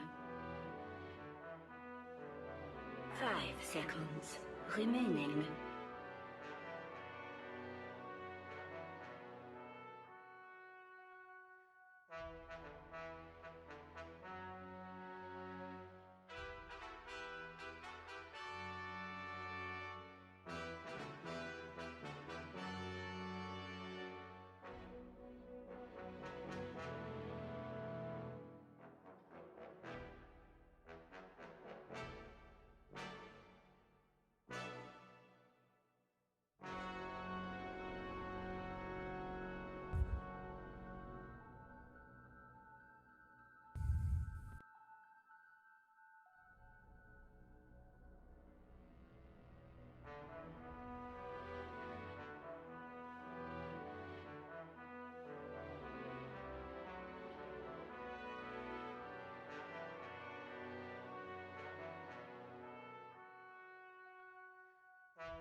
Radiant team pick.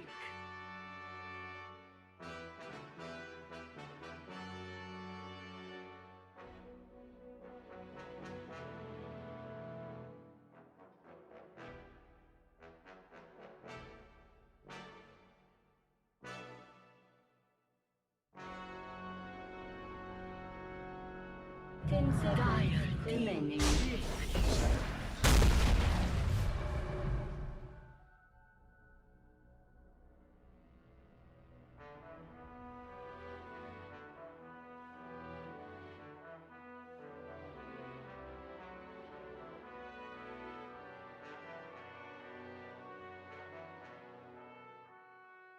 10 seconds remaining. 5 seconds remaining.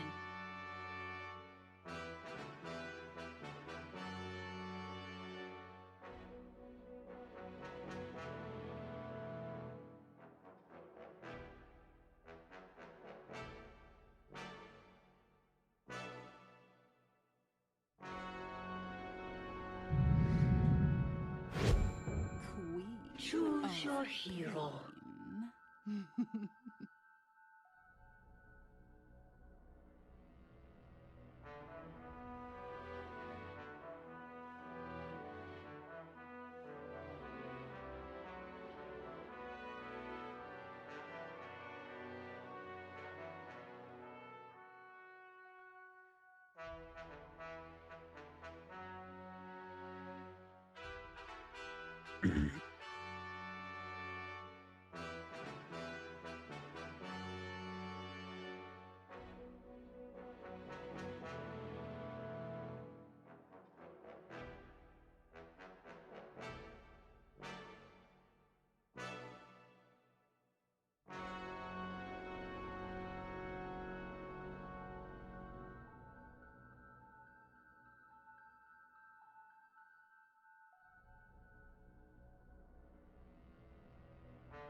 Thank you very much, Shiva. Yeah, we're going to get to see it, Fog. The old Yapzor Luna. He's always been a fan of this. Obviously, as the panel mentioned, has had some changes since the time when support Luna as a whole was very much well, not a common thing, but people were doing it. What do you think about it here? Do you like the way the Secret sort of switched it up? You know, they bang it out as the first pick, and then they say, well, actually, that's our support. Have another Quap 5th pick. It's the bait play, right? You're leading them to think of that, and then switch it up. So, hey, in this patch, I've seen a lot of weird 4-5 positions. Why not, right? Let's see if to make it work, because it's different. Like you guys were mentioning, you know, it's base damage bonus and base armor bonus. It's not the when Yaps was playing it, where I believe it was the attribute bonus when he was doing it for the most part. I think it was, yeah. So, quite different, but in hey, especially with the tree, like they were mentioning, tree has 91 base damage. Oh, so you do the maths. 10 damage easily. Nice. Not too bad. Yeah. Yeah, so look at Zai's items right now. Looks like he's not decided which lane he's going to yet.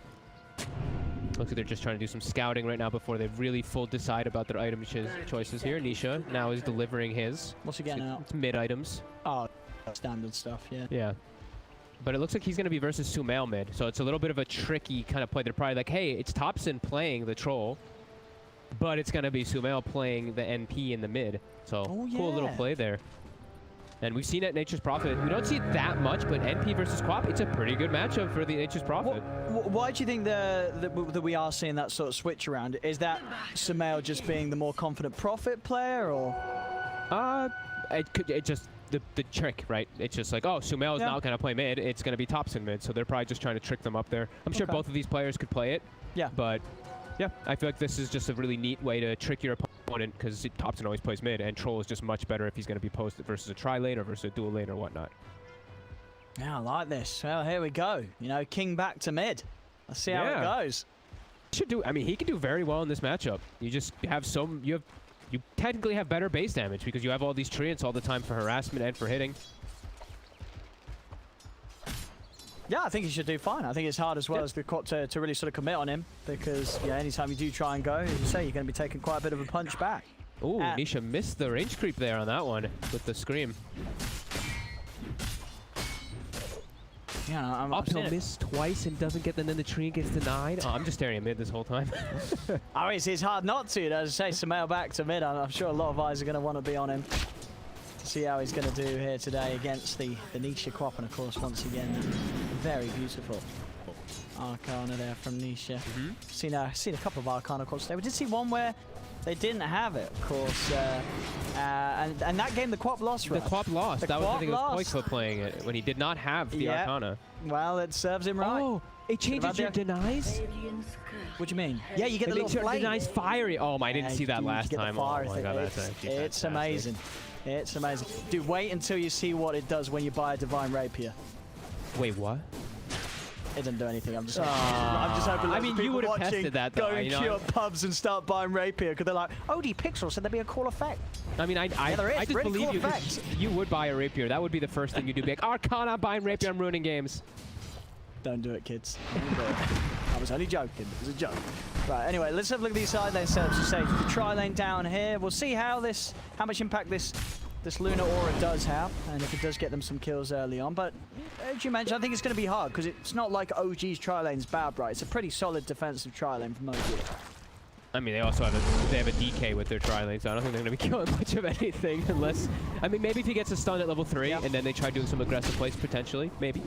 But probably pretty unlikely, as we're already seeing a lane swap. Top 2, going aggressive onto mid 1. Puppy makes his move toward top, breaking the lane a little bit here, as... actually lane directly versus that Ursa. Okay. Oh, this is quite nice as well, isn't it? As the mid Prophet against a Quap. You know, this hero that you know is going to be dishing out consistent harass on you, just having the ability to TP back and return to lane very easily. You know, whenever you're against an enemy mid that's going to be as aggressive as a Quap, that benefit is just, it's huge. Yeah, Sumail's going to win this matchup pretty hard, actually. Just a resource war. You see that Nisha's out of mana. He can't actually apply pressure, so now the last hits are just going to crush him. Look at these CS. 11 and 12 on Sumail, 5 and 6 on Quap. And honestly, I think that's it. It's really it's a bit of both, right? This is Sumail. You know, he's an incredibly strong mid laner when it comes to the technical aspect of 1v1. Top lane. And the fact that Prophet is going to have that edge against Quap. Ooh. Matu almost at risk of dying there. Is able to hop away before he gets hit by the boulder smash. Lots of salves going off up top. Yeah, I mean, Like we said, that this is something that it's a matchup that people haven't done too often, but it is known. People do know that NP versus Quap in the past, how strong it can be. Now, how's the farm looking on our carries on both sides? Thompson, 18 and 4 down here. Still great. Atau, 19 and 3. Yeah, neither side really falling that far behind. It really is just that mid lane where the difference stands at the moment. Yep, and you see these gloves of haste that Sumail picked up right away when he TP'd back are really making a big difference. Look how his fast attack animation versus the Quap is just securing him so many extra last hits. And he's going to heavily rely on the screen to get it, but as you can see, he's gone through all the mana. He's got no mana left upon him. He does manage to farm just enough to get that bottle out, so the bottle will be coming out and on its way, and Nisha, he's going to need to do his best to keep control of the runes to make sure that he can continue to use the runes to secure CS against Sumail and his Treant. Puppy, heads up TP, but Saksa, because of that arcane rune, he does have the rolling boulder up again to set up for that steal and stop Monkey. And bottom, Thompson tried to have a bit of a go on to Yapsor. Did bring him very, very low there. But a point in the Dragon Tail stun from Zai stops Thompson from being able to get away with killing off the support Luna. Yep, just such a strong dual lane with OG here. Zai, he's just going to be able to casually get some farm, but not to the same extent of that troll. And Yapster's not going to be able to help much at all. Looks like they're trying to claim themselves the bounty. Looks like Nisha will fill up his bottle. Up top in the Matu. He's getting farm, but he does have to be cautious. Mid one and Sax have been looking a few times to see if they could get a dive into him underneath the tower. It's going to be hard now, though, with this wave coming in. Matu just a wave away from having the 6. And at that point, he's going to feel pretty safe just being left on his own here. Very hard to dive a bear when he has the Enrage ready. Mid one, do they have detection? They have a dust. 2 of them are in the area here. Here we go. Saving the Lucid Beam as long as you can, because the TP is going to happen if he uses it right away. But it means they can't actually set up or have enough damage to go for it. And oh my god. See you later, nerds. Oh, he shoots and he scores. See you later, nerds. It's a perfect chat wheel. With those bounces, he aims it perfectly. The bait play right there. That was, I mean, they were playing it right, how they held the Lucent Beam, but they did not, they forgot about that quick level 6 on NP. Dude, Sumail is loving life right now. He's had a dominant mid lane performance. He gets that kill mid lane. The Rollins onto Nisha. Nisha, the blink's still on cooldown. The illusion rune. Just have the illusion rune, and will now be able to turn onto Saxa. Yaps are coming in TP, and that will allow them to turn, kill off Saxa, and Nisha will be fine. He's able to bottle back up. But Sumail, like you said, very happy. Yeah, as looks like he's going to rush an Orchid, as kind of expected when he's playing versus a Ursa, when he's playing versus Quap. Just excellent pickup. That silence is going to be really strong. And he's off to such a good start, so he should have pretty good timing on it. And with this NP, the other also pretty big thing is that, as we mentioned, like the way that you can do the lane, but now Queen of Pain's kind of role is you're going to be setting up and looking to gank around the side lanes. Nature's Prophet can always just teleport to join, or just continue pushing the mid lane and force you to react back. So a lot of different options that Sumail can do in response to what Nisha wants to. Down bottom. The farm of Thompson will continue. Up top, they're trying to Puppy. Again, it's another Nature's Wrath that causes the death of him as Sumail just continues to pick up these global kills from the mid. Second one in a row there.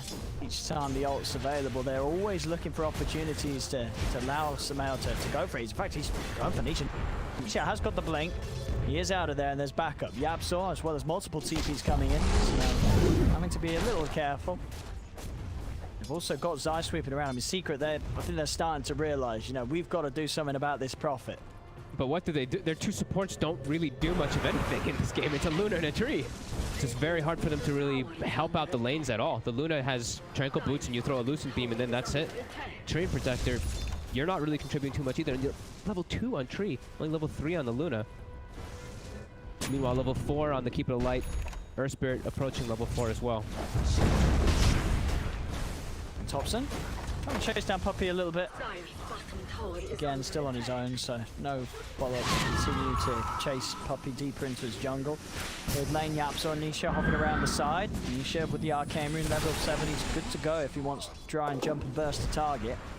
I like how Zai decided to just ult and just come in. I think that was one of the big moves that they've done so far. He's gotten more than half of the damage on the tower too. He doesn't, I mean, bottom he can't even get to the tower probably versus that troll, so this was the best option that he could use and utilize that ultimate. Some men just free farming top, so there's no point in going up there. As it will be, of course, that Battle Fury build, he's queued it up. Yeah, we'll see what sort of way Thompson goes with his itemization. He's going to cure the Manta first. He needs it this game versus Tree. He's going to rush it. Too good. Too many things he can dispel off. Play around with that. Lane. Top. So just working on the deep push. Top, they're diving. See if they can find Matu, but he's able to jump his way out of there. Smell will come in and offer up his efforts to push some pressure onto the tier 1 tower and start to take away this area of the map that Matu has been left alone with for the most part of this first 9 minutes. Secrets? I'd imagine they react to this though, especially because like their outpost top is not taken. Okay, Puppey will notice that one there. They have about 30 seconds still. See you later, nerds. Backup is on the way in case further pressure comes in onto Matu. Yep. Put their services to help Matu fight if he wants to mid one. He's going to put the Sandstorm, dust is out upon him. He still has the Burrow Strike, will turn aggressively with the Burrow Strike onto Matu, but mid one's going to die for that. Very Like, it would have been much better to use that Burrow Strike to escape, and he dies. At the same time, Thompson on the bottom half of the map looks like with the help of Samael was able to kill off Zai, get that DK out of this area, and Samael quickly resumes pressure on mid, summons up the treants and starts to hammer down onto tier 1.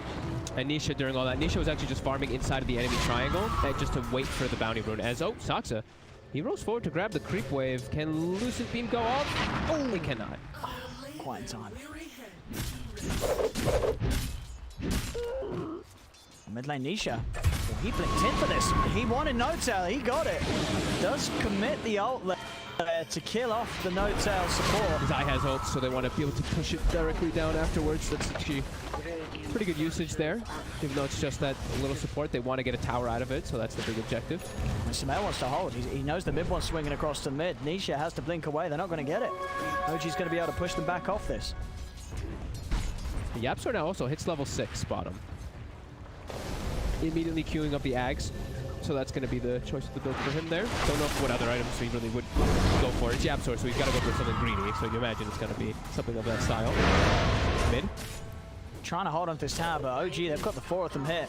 Samael beating down upon it, fortification for the moment, but it comes to an end. Samael, he'll finish it off. The tower goes down. OG able to hold on to their tier 1 and take that of secrets. Is OG now, 11 minutes in, they hold the lead. How's Sumail? And they've seen Sumail. They've seen that Oblivion Staff is finished in his inventory, so they know 100% that that Orchid is coming. See that it's Yule's already put into the slot for Nisha. So he can deal with that. And let's see what moves OG decides to make, because right now they have a pretty good window without Sonic Wave up, but they can make these aggressive moves quite easily. Easier natural ways for them to push towers too, because they have a Troll Warlord, so they can just beat on towers with that plus NP. While on the side of Secret, they have to rely on the DK form really to hit those towers early. Radiant's middle tower is under attack. So it's going to have again in 20 seconds, so nobody comes down here. Could start to have a bit of a poke away at the tier 1 bottom of OG's. Also with Matu and Yapsor swinging by, they'll be ready for any response from OG. OG, they'll stick up top, take the tier 1, and they'll start to move on to this tier 2. Nisha, Sonic Wave back in 10 seconds. Could look to try and put together a fight around this tower. See if they want to come and hold this. Puppey's here as well. They really want to try to push tower bottom as well. Mid one is being a big nuisance though, as he's cleared out the pieces. Very quickly. Nisha. Pops the ult. He's it. That was an early ult, but hey, it's working. It's going to kill off Puppey, but now he's in deep and he's in without an ult. He's trying to run, but the Sonic Wave burst brings him down low. He's got Nisha jumps over towards No-Tail, and that was a really early ult, right? I mean, did he fat See you finger later, it? nerds. Because he was on the I don't know. hard. He just See you popped the later, ult. nerds. He used Whirling Axes and just, like, he just started charging right away. That was All right, well. He killed Puppy. He killed Puppy, but he's dead. Yeah, they forced a lot of reaction top as well, but Zai immediately, he goes straight to mid, and he looks like he should just be able to get this tower for free. He's a little spooked, but it will stick. Oh, easy deny for Notel. And Yapso are being chased. He's running. He's got to have some serious jukes here to get out of this. There's no jukes to be had. He's killed. Samael will take that. Thank you very much. 3-0-2. That's the money. Orchid's done, and it's on its way out. 13 minutes in for the mid-profit. Woo! That is fast. There's a Q's already finished up for the Queen of Pain, so Nisha can play around it, but none of the other heroes really can. In particular, that Ursa is one of the big ones we're going to be watching. Is Enrage gets countered pretty hard if you get that on him first. Can't actually pop it. Yeah, that is really early. And look at his damage. He has the plus 25 damage talent too. Look at that. 165 per hit. Put the Orchid on top. He's up to 195 per attack. Notel. And Samael save Notel. He can't. Go for the deny. No, not going to get a chance to. Nisha getting Notel as Notel tried to make the trip into their jungle. Down bottom, Matu's progress on Battle Fury. It's just a broadsword away. Battle Fury's going to be there in solid timing. Nisha after the Yules, going for the Blade Man. I like it, you know, it's very much a game where, you know, where like the ult's being popped on Troll, the SK, the Urspit, they're all doing a lot of uncontrollable damage to Nisha. And also a lot of the times where the Prophet's going to want to stand his ground, Samael, and just punch into Nisha if Nisha blinks it aggressively. He's got to think twice about it now if the Blade Mail's there. I think this is like a... He can play around now around the silence a little bit more once he does get that. He doesn't have to always Yules himself. He can actually just Blade Mail and pop and hold his ground like you're saying. Bounty runes. OG positioning aggressively down bottom. Won't be able to catch Zai there. But should be able to turn this into an okay push down bottom with all 5 of them set up. Such a close and even game with the movements too. Like 6-6, exact same now. And the way that they're kind of mirroring each other is just awesome to see. Can not get closer than this right now. Mid one. Find the jump onto Zai. Reps it. Bring down the Dragon Knight and they'll get him. Samael spins in, goes with the silence onto Yapso. Look at that right click. He's going to pop to the soulbound. Boop. There he goes. Luna down. Samael continuing to dominate. Even another roll forward from Saxa, seeing if he finds anyone in the trees, but Secret are out to the side. Yeah, 200 per attack on Samael. It's no joke. He's got another catch. He goes in with the Burrow Strike. The Will-O-Wisp is going to pull back the two of them into the slow. Saxon's ball. Off the overgrowth, but he's already dead. They've got the control of Matu as well. OG. They take down another 2 as the space is there for them to push onto this tier 2 tower. Before being dead. Treants going to work. Fortification will clean them up.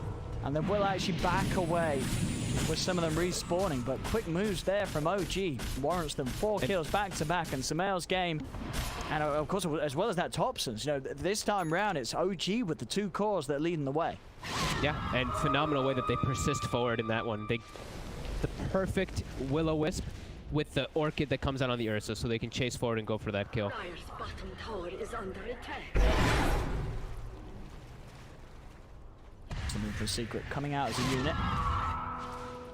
It's tough for them. They don't have the same forms of initiation until Zai has a Blink Dagger, because mid one got his so early on. They have much easier ways to just jump in and start the fight on OG.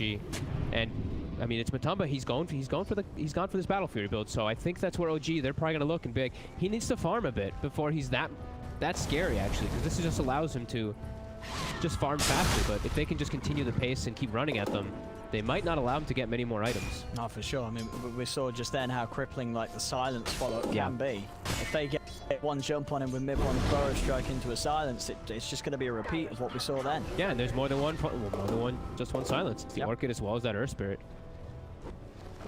Got to be very careful. Farm very cautiously until he has at least the next item on top of the Battle Fury. And he doesn't have any like anything else really ramping him up or defending him. Sure, I guess he's got the living armor and the medallion from Puppy, but he doesn't have any of these auras that we've been seeing a lot of the times with the Lunas. And no solid save. Sorry. No, no other things to like amplify him up. You know what I mean, right? Yeah, like a blood loss sort of thing. Yeah, exactly. And to the pit they go. OG.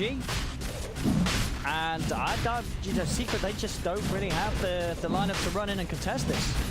No, they can just do this with 2. Yeah. No tail sitting in the area, but look at the other ones. Sox and Midway are actually hunting at the same time as this. They're going to get a kill. Puppy's out alone into the silence. Puppy is trying to run to the safety of the trees, but he can't get into them.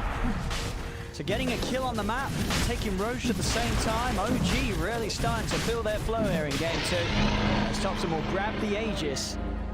With that kill also closing in on the money for his BKB on top of the Manta. Is under attack. Such quick decision making there by OG.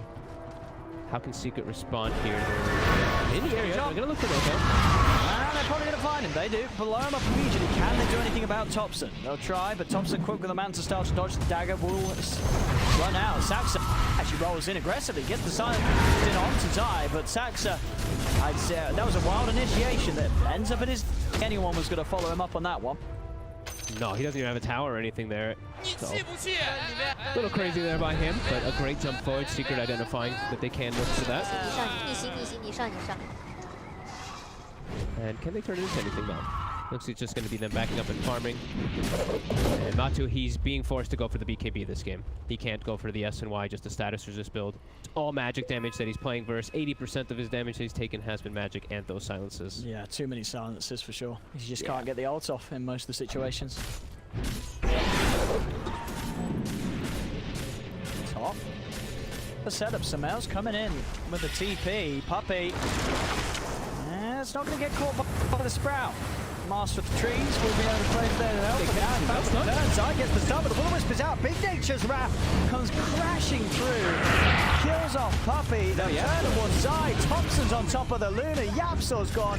Double kill for Saxa. They clean up Zai as well. OG, they are starting to steamroll over Secret here now with this momentum they have going. 20 minutes in, they're taking this top tier 2, and they can go for more. It looked like Secret were anticipating maybe more people to follow up with it or something like that, but... Because Nisha doesn't actually have a TP, or he didn't have one. It was I actually didn't get to see what happened down there, because that was... It looked like they were preparing for a better fight, but they just got completely destroyed up there. And it as well, it's just fascinating how, I mean, I guess it doesn't really come as too much of a surprise that this switch around in positions is working that well for OG because of, you know, Samel being Samel and Thompson being Thompson. But it is just, it's working that well. Samel is having an insane game as the mid-prophet, and Thompson's farm, it couldn't be better. He's top of the net worth as the troll. His BKB, it's going to be coming out on top of the Manta at just 20 minutes in. They're hitting some fantastic timings playing their lineup in this composition. They could look to actually just go to end the game pretty soon. Don't let the Ursa get any type of time to get that farm built up with this item choices. Like the BKB, the Manta, he's got everything he needs to counter the tree, the disables, and all the burst damage that can come out from Secret. See how Secret plays around it. There's still 2 minutes left on that agent, so see what Puppy chooses to do. Does he want to go on this? As I say, that BKB, Manta, Aegis, Thompson has so many ways to save himself. He's sticking around, really wants to get this tower done. He'll get it. Tower goes down. Secret not seeing a chance to get it in on the back. They're trying to prepare for Samel TPing in, but Samel's not going to fall. TP and deeper in the jungle there with a roll forward. Saxa, he's been caught. He'll get the Magnetize out, but gets blown up by the Sonic Wave, but that is the Sonic Wave down for the Spirit support. And now OG, they could turn and fight. They know there's no Sonic Wave. There's no massive ult to blow them back. They kill off Sai over the Yapsor, trapped in the Sprout. It's another 2 kills to Thompson and Samel apiece there. Ooh, that's when you're feeling very concerned for Secret. They have to blow a Sonic Wave just to kill the Earth Spirit in time because they know the rest of the teammates will get there quickly. But I feel like that's how they have to play, right? Because they want to just be able to try to get any of these pickoffs to try to slow OG down so that they can try to catch back up. They need a lot more of these. But Nisha does have an item finished up now too. He's got the Shivas, I think, done. And the BKB is finished up for Matumba, so they do have a fighting force back. But OG doing a great job of controlling the map. Really are Samel. I mean, you got to imagine once the AC is done on Samel, that's going to be the point where OG really do just have all the auras to push up to high ground, start hammering at the tier 3s. And what's sort of the stage of Matu's farm where we are? Yeah, okay, BKB done. Now, I mean, do you, when you go be after the Battle Fury, do you still go for the stage No, go resist Basher. build, or do you go? Yeah, Okay, he needs Basher Basher this game versus. I think you need it anyway when you're playing versus Troll Warlord. Otherwise, the matchup is just gets to a point where it's too difficult for you to actually hold your ground and fight. So I think he just needs to go Basher Abyssal to have a chance. Oh, and I like this as well from Thompson. After the BKB Manta, just raw damage, straight Daedalus. Okay, cool. I mean, at that point, good luck trying to win any sort of 1v1 with the Troll. Then even if you're an Ursa, you're just going to get torn apart by the damage from the crits and the frequency you're hitting. You're going to land a lot of them. Up top, see Saxa rolling in. Matu's actually able to jump over him there. He's rooted. He'll also stand and watch him. He's able to roll to the side, though. Again, Saxa's just going to get away from them. Secret, they're not really able to start this fight at all. They'll look towards Sumail. Sumail goes for the BKB and the TP out. And he's away. He is away. Down bottom, Nisha. He'll find NoTail. So Secret able to get something out of this. But they don't get the core kills. OG's able to safely disengage. Yeah, without Puppy there, it's really hard for them to go for any type of further catch versus those BKBs, especially in that top lane that we saw there. Zai, he can jump in and get a follow-up stun, but Yapzor doesn't contribute much of anything in this game, as he is just a walking 4-point aura and a Lucent Beam in most of the Saxa, it's on to Nisha. With the Burrow Strike, they've got the follow-up stun. And with the damage between the two of them, there's still the opportunity for the Yorks, but he's so low. There's the other stun. The rolling boulder, timed perfectly by Saxa. Yapzor will move in with the Eclipse, but Sumail and Saxa, they just collapse onto this dragon. Zai will fall. Matu, he's trying to get Sumail, and he will get him. Sumail does go down. Thompson able to get away from this all as he's running. They cannot chase him. Mid one's here to cover the escape for him. It's a Secret they lose to, but they do get that big old kill. They're finally, for the first time this game, able to kill Sumail. And they actually almost got Thompson. I was just like kind of half memeing about Yapzor, and his Eclipse actually almost ends up killing the Troll Warlord because of his battle trance. Matu getting a big kill though. He needed that one. That's going to push him toward that Basher, so he can actually be able to fight a little better. Mid one. Might look to still jump here. Back up a Saxa, also Thompson right by him. The Crystallis out, so damage is there. Matu. Trying to head towards them. They had the sentry down, mid one. Well, he's got to run.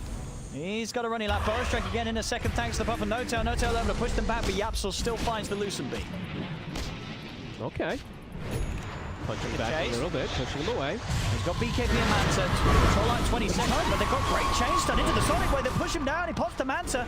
He's trying to run, but he knows he can't. Won't use the BKB. Would not have saved him. They had the physical damage to beat him down, and no battle chance to rely on. Still on cooldown for 10 seconds. Another big kill for Secret there. They're managing to kill the course. We saw them kill Sumail down there in the bottom half, and then they've moved over. They killed mid one, they killed Thompson, and they're not done. Jump forward with the Dragon Tail onto Saxa. They'll surround the Earth Spirit. Yules him up into the Shiva's Guard slow. Secret punching back hard. They may have been knocked down for the first 25 minutes of this match, but they hit back hard. It's now their turn to start taking some towers away from OG's half of the map. I mean, that's absolutely massive. Look at Matama. He had just finished the BKB before all these type of situations went down. He's got the Basher. He's on his way to it. Actually, he's level 21 as well now, too. Trying to get away here with this Invis rune. Oh. Mid one. Sprout him. Still got the BKB and the ult. And he knows it. He's going to start poking towards them. He says, get off me. Yeah, huge sequence of events though in these last few moments for them to get that farm, because that's what Secret wants to do, is slow the pace of the game down for Matamba to use his farm, use this Battle Fury at its best. Those are just massive moments for them. We've seen it many times before. Matu, if he is able to get this sort of period where the game slows, he kicks into action, full farm, he can just become this incredible late game beast. Yeah, and even like Yapzor, I was making fun because he just had the one item. After that, now he picked up the point booster, and now he almost has the third piece. And once he has the full Aghanims, that's where his potential, that's where this whole pick comes into play, where he can actually just throw that nuke off into the back lines and kill these heroes that don't actually have magic immunity. And it's just, it's the fact that sure, there are BKBs, but Zion with the instant Dragon Tail and follow-up, they've got good lockdown to make sure they don't come out instantly. We'll see the fight kick off. Zion jumps forward, they'll turn over towards him. Thompson popping the ult, starting to go towards Matu, but Matu's got the ult himself, bashes Thompson, wasting a fair bit of the ult. Thompson wouldn't be able to change target, but he still dies at the end of it. Thompson's down. There'll be a buyback from Zai's Secret. They want to keep this fight going, knowing that there's no troll. See if they can chase anyone else. Nisha blinking forward. Should be able to close the gap onto NoTail. NoTail go for the TP out. Nisha Won't have anything to cancel it. Doesn't quite get the vision for the Yules. So not able to find anything with the Zai buyback, but still, as the overall game goes, they're killing Thompson. They're finding these kills, Secret. Actually go for a Chrysalis on the troll rather than going for a Basher. Mid for Anisha. He's dead. Now with Sumail's BKB, he can take another side. Remember, he just bought back. He cannot afford to go down, but Mid-One's caught him with a power strike. They will force him to the side. Zai will live. Matu stepping forward with the Enrage. No Enrage and no BKB for 10 seconds. He's a little bit weak. He's a little bit vulnerable. Mid-One's got the power strike back in play. Goes forward, but from No-Tail, Matu chokes back, but the Sprout, it holds him into the silence. On the side, Sax has been found by the Dragon Tail. They're dealing with the Earth Spirit, but they need to get to Matu. Matu needs their help. No, they jump off with the Earth Shock, but Mid-One, he's in to control the setup of the Yule set to Dragon Tail. Turned onto Mid-One. Matu goes with the lifesteal, the bash. He beats down onto the Sand King, gets the kill. Matu will survive, and OG will be beaten back by Secret despite killing off Nisha at the start of the fight. Matu's just... I was saying he didn't have too many things that they can throw onto him, but this living armor is actually making a pretty big difference. He's just got this 8 bonus armor and that extra little regen that he can actually just stand toe-to-toe with the Troll Warlord, and we're seeing this Chrysalis build. I was mentioning it before the fight started. He can't actually do the normal part where you just battle trance and you just beat the Ursa, because the Ursa's just bashing you, and your crits are not holding him down. You're actually not getting any crits because you're disabled. Now, though, they're trying to seize an opportunity. Just speed up the rush. You know, you got that extra bit of DPS for the big old target. So Roche taking this quicker. They're heading over. Zai could go for a jump here. You know you want to see it. Is he going to be able to do it? It's getting low. Free fire in. He's stepping forward. Roche is falling low. Can Zai take the steal? He can't. OG, they get the Roche kill. They get the Aegis picked up on Thompson. And they instantly turn and take down the Dragon Knight. Matu, he's been silenced. He's in trouble. The Enrage is coming to an end. His BKB is still on cooldown for 5 seconds. He's not fit to fight as he's taken out. Puppey is found on the higher ground. OG, they get Roshan, the Aegis, and 3 kills to boot. A Secret take an awkward confrontation around the Roshan. No BKB available for Matu. I'm surprised they actually showed up to try to go for that fight when they didn't have it available for him. OG taking the heads-up play to go for that one and kind of bait Secret over there. Now back up to that 7K gold lead. It was starting to swing into Secret's favor almost, but big move for them now as they can hit the high ground too at this AC. Zai's not got buyback. Matu, of course, it's going to feel pretty bad for him if he has to buy back. He's dead for 45 seconds. Be a bit of a kick to his net worth. Living armor plus this glyph. Not actually throwing the living armor again. Looks like he's saving it. Oh, they actually have a repair kit too. Plus living armor. Repair kit's gone. It's done. One more. Too much damage with the further stacks building up. This repair kit offering no safety to these buildings as OG, they take the top melee racks over towards the mid lane they go. Matu, yeah, he just can't buy back. He doesn't want to. He feels like his game would take too much of a hit.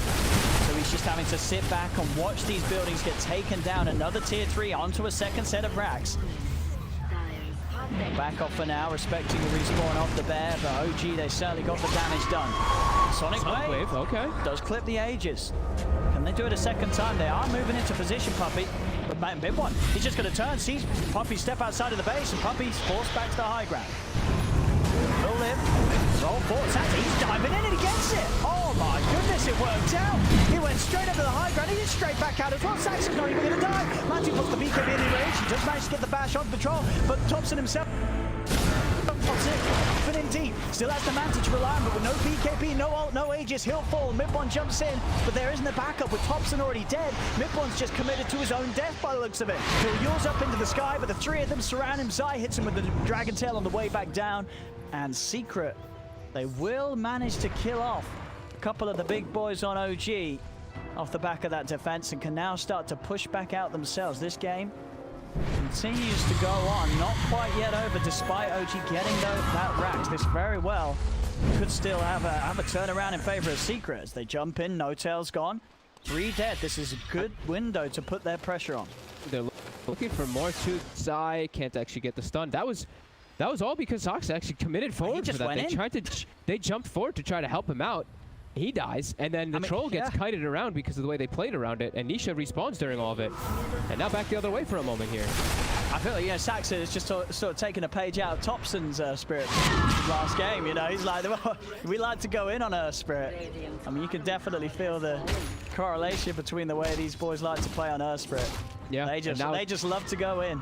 Yeah, now the biggest item that you can pick up on the Ursa, so you don't have to worry about the mobility and all that. The Abyssal is done, so that increased form of BKB piercing lockdown is there for the side of Secret.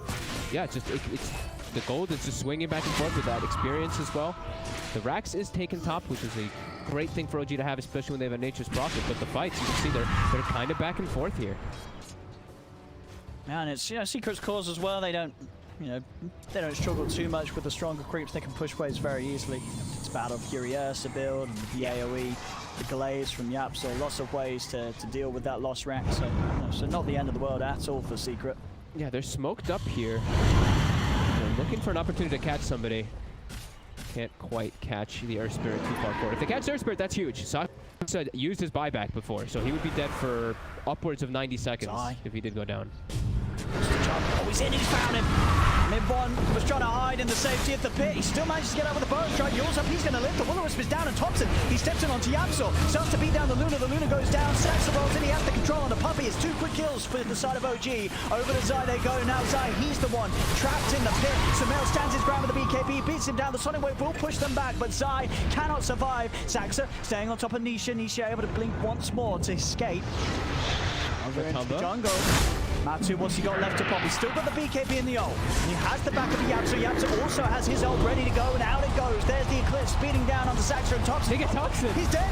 They get the kill, but there's the commitment. Sumail comes in, and he's got the Hex to save the day. Hex is the bear. Matsu is down and out for a minute and a half. No buyback on that bear, as he did go in with the investment. Spending in to get what the Abyssal Blade done. He's 900 short of buyback. He's gone for a long time. I think that fight started out with Ursa. I believe Matu TP'd back to the base as soon as it started. So when they went in, they actually didn't have the numbers when they went for mid-1. And then OG surrounds them with everything. And I see Matama Man running across the map. And mid-1 actually interferes with him and stunned him and slowed him down before he could get there in time. So they were just a bit split up there. Secret, maybe some slight miscommunication there, as the Ursa had TP'd back as soon as they went on mid-1.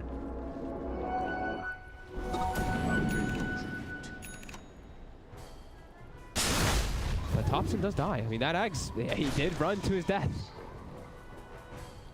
inside of that Eclipse.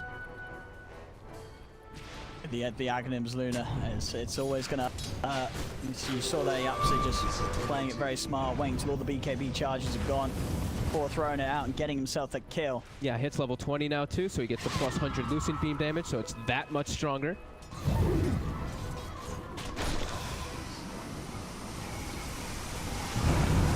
Towards the mid they focus, OG. Holding their half of the river here, Nisha.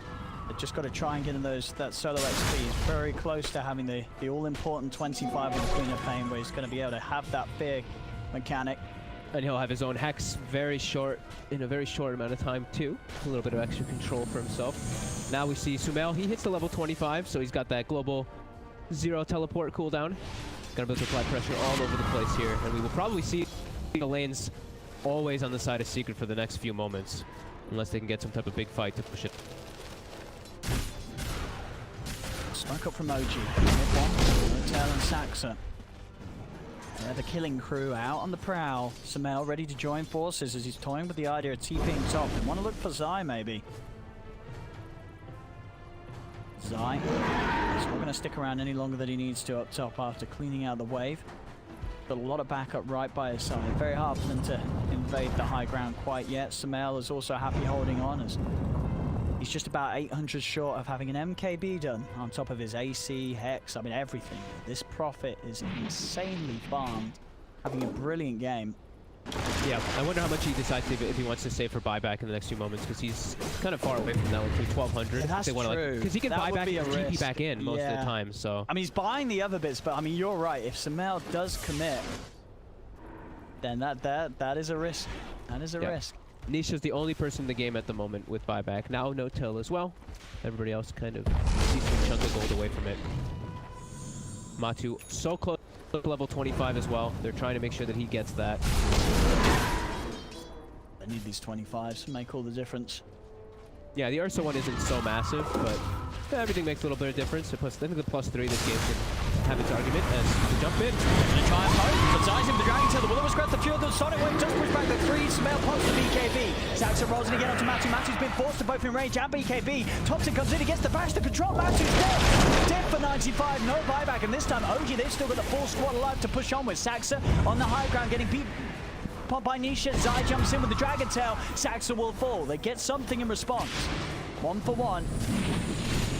Great wave, almost. They actually almost got Matumba before he was able to even get the enrage off because of that Hex coming out from Sumail. Does end up getting it off, getting away, but we saw that range form swap there. Nice play by Topson. The bash, the ranged bash coming out. Illusion. And there's that lovely old item, the Leveler. I imagine that's why either Topson or Sumail's going to want to get a hold of that.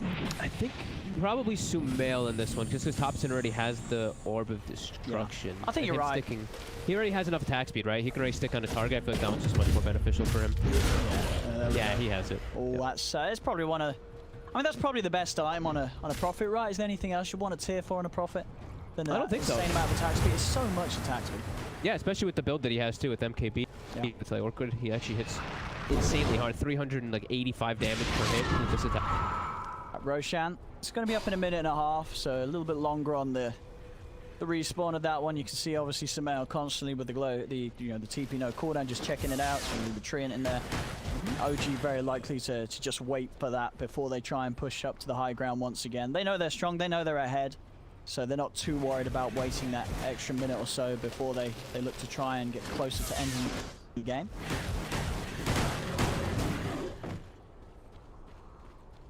Nisha's still holding his buyback. He has the gold to finish up the Hex if he wants to. He also has picked up a pretty damn good item if he does get that Hex soon. That Timeless Relic next to a little debuff duration. Always going to be a good item on the co-op too, just not amplify your spells up by that much. But yeah, they're trapped in their base. As we see, that's what's going to happen here versus 25 NP. It's going to keep everything pushing onto your side. Nisha, the shop is going to... Yeah, he doesn't want to buy it. Or does he? I mean, I think buybacks are so important, especially in a game like this where it could still go either way despite the lead that OG has. We've still seen Secret being able to trade with them in the fights. Yeah, I mean, hexes can always change a game. Because if they get a hex and then they get, let's say, an eclipse on top of it, they could just kill anybody in the game with that kind of combo. They get the follow-up lockdown, so... And he's got, always a lot. He's got both now. Hex is done, buyback still saved up for by Nisha. Yeah, he can do a lot of control coming out from Nisha, right? The Hex with the Timeless Relic, and he also has the Scream Fear. He could do a lot of damage there. Roche back up though, and that will be a refreshing start. Aegis and Cheese. You give him the shard over too. No tail for no tail? The Wisp? I thought it would be no tail, but let's see. Yeah, Sumail's like, take it. Yeah, he's like, come on, man. I mean, sure it's nice to play for double Hex and stuff, but that's a lot of buttons, even for a man like Sumail. He's got to keep his right-click items in his inventory and the cheese. Mid one. Take a bit of a breather here as he's out of the game. Hopefully we'll be back pretty shortly. Oh, wait, what? Yeah, wait, do the console thing. You know how to do that, don't you? Do the ping thing. Oh, yeah. Yeah, can you do that? What's it say on his ping? Let's take a look. I gotta find his name. Oh, what's his name? It doesn't show their in-game name. It shows their whatever their name is currently. Oh, it's something. Well, read out the names. I will pass on doing that one. Oh, Offlaner needs practice is one of them. That could be mid one. Is that mid one? Warrior Blast. I don't know. There's some names. I don't know. I can't tell which one he is. But who knows? Okay. It's getting late though, probably for him. We'd have to assume. Well, did one of them not have significantly higher ping than the other players? Check that. Well, they don't. Because if they're I can't tell if they're players or if they're maybe like a person that's also inside the lobby. You know? I don't want to say their names. Yeah, exactly. You know? Ah, okay. Boy, though. Well, one thing I do know is he's playing from his computer. This is very true. Double.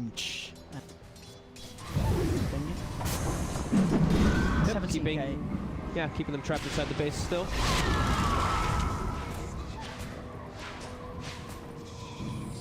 Secret just waiting. Ooh. Very hard. They want to wait until the fight's brought to them. They gave Topson a tome, so he wants to get that. Oh, 5 for that strong. Oh, he's in. They do get the use up in time, though. Midway's not going to quite fall, and now the counterplay. They're moving on to Zai. The dragon is dead. Over they go towards Nisha as well. Hexed in position. They're forcing to the side. Oh, that force. Who was that? That was Puppy. Puppy with the force does allow Nisha to blink out. Still though, OG, 1 kill on the DK is all they need to step up. Start heading away at these barracks. The fortification comes out. Nisha's in with the Hex. The force has control safety. Saxa getting bashed. Matu trying to commit onto the target. But Samel with the Hex turns around onto Matu. There'll be a buyback from Puppy. Puppy trying to chase you. Wants Samel, but Samel, he's still got a BKB. He's still got the cheese. Pots the BKB. They'll go over the top, but he's just light stealing back up. Matu's got to escape. He's got no BKB, no enrage. The Sonic Wave pushes them back, but it's not enough damage to kill any off. Hex out onto Thompson. Another 4-star. Saves Thompson for now. Thompson's off to the side, and Dire's bottom tower is under attack. what the hell has happened? What the hell's happening to Thompson? Now, the look at hell? them pinging him. They're like, Thompson, you alright, man? He's gone full Papega. What's he doing? He's still doing. I hope they see, Did he get hit by Sonic Wave yeah. mid-animation or something? Look at him. I don't know. This is a feature of the Quap Arcana. You just break heroes. He's burning. That's the burning, Dude, right? he's just sliding Pretending to be around. dead. Dude, this is the most laid-back troll I've ever seen. I mean, that's the ultimate. That's the swag set. Yeah, right honestly, Thompson's like, look at this scrub on the enemy team buying all the levels to get the Quap Arcana. Meanwhile, I've got this troll set that nobody else has. Well, let's hope that everybody can see that, because everything I talked about earlier about the Underlord's movement speed, by the way, the observer saw the right movement speed. Oh, I guess we just sound like idiots. I mean, like normal. But no, don't worry. We see the preview monitor here. The beautiful viewers at home are also getting to enjoy this new style from Thompson. Control. I like it. Now, could this be an advantage for Thompson? Is there any benefit of looking like this? Maybe that's what happens when you hit level 25 now. You know, he hit level 25, he's got Battle Trench, strong Dispel, he's just chilling. He knows they can't chain disable him, he can just pop ult. He's like, come at me. Come at me. Here we go. He's moving in. Nisha, silence. Gonna have to use up. He's still got a BKB. There's the jump forward. Midway tries the first jump, but the BKB was instantly out from Nisha. Turns to the Hex. On for Sankey. Thompson pops the ult. Beat down to the bear. Matu's dead. He's got buyback available. May have to use it. He's gone for 100. Zai on the side, sprouted into the silence. There's the buyback from the Timberman. Thompson mantering, stepping away.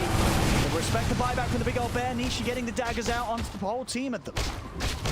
Thompson, got to remember, still has that Aegis. He's going to be handed over the Refresher Shard. He's got that ready to pop, so he has a second round, and the man to BKB and Satanic, there it is. Pots the Refresher Shard, pots the BKB, back on towards the racks. He goes and he's got it. The mid-racks is gone. Jump forward, Nisha in with the Hex. They're burning down low with the Breathe Fire, but again, the 4-star, the Glimmer Cape won't save him. They have the Sentry and the high ground vision, but the Lucid Beam to come down. They're killing the ones. Can they go for round 2? They're in. Mid-one, they're giving them the coverage, provides the Burrow Strike safety, giving the time for Thompson to pop the rate. The bashes are coming out. Thompson's winning it out, though. The heals, Midway to get in with the Burrow Strike. Saxa dives in deep. He's trying to kick them, but Zai turns with the Dragon Tail onto Saxa. Puppy, he looks to help out Zai, but he can't help himself. Puppy is dead. Zai now the new focus. Midway in again with another stun. Sets up onto Zai. The DK is down. Nisha rolled upon. Samael's in TPs with the Hex. Nisha buys back straight away. The fear, the Sonic Wave pushes back the 4.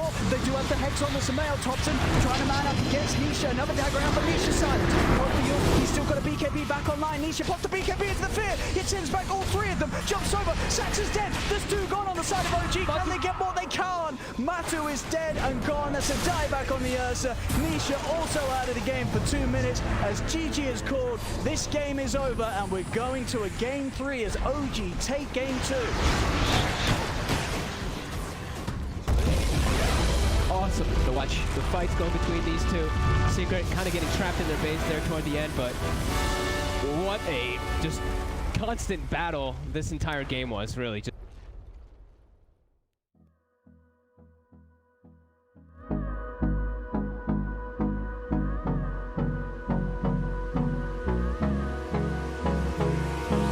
Hold me close till I get up. Time is barely on our side. I don't wanna waste what's left. The storms we chase are leading us, and love is all we'll ever trust. Yeah, no, I don't wanna waste what's left. And on we'll go, through the wastelands, through the highways,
highways till my shadow turns to sun rays. And on we'll go through the wastelands, through the highways, and on we'll go.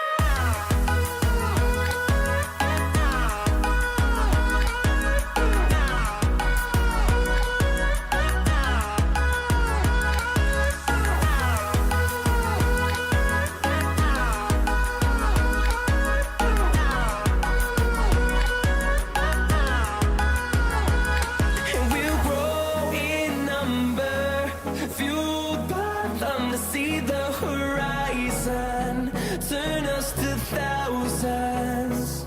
And we'll grow in number, fueled by them to see the horizon, turn us to thousands. And on we'll go through the wastelands, through the highways, till my shadow turns to sun rays. And on we'll go through the wastelands, through the highways, and on we'll go.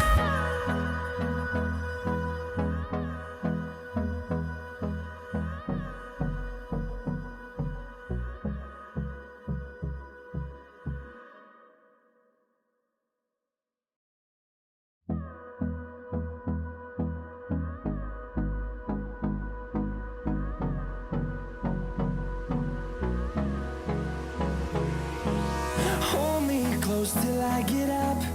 Time is barely on our side.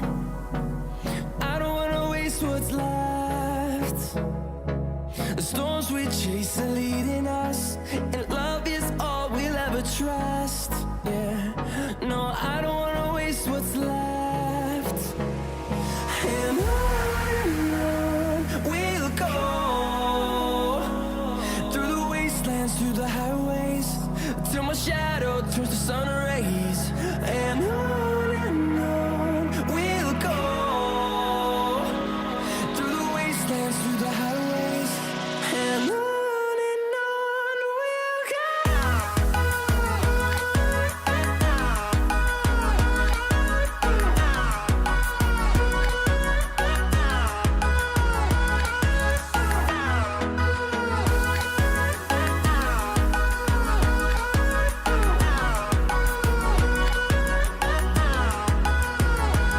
On we'll go, finding life along the way, melodies we haven't played. No, I don't want no rest, echoing around these walls, fighting to create a song. I don't wanna miss a beat. And on we'll go through the wastelands, through the highways, till my shadow turns to sun rays. And on we'll go through the wastelands, through the highways, and on we'll go.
seconds remaining.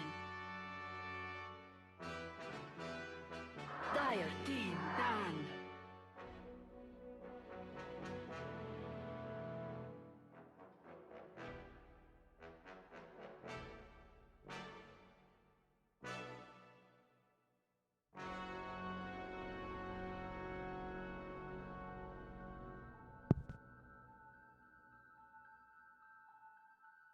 Ten seconds remaining. Team ban.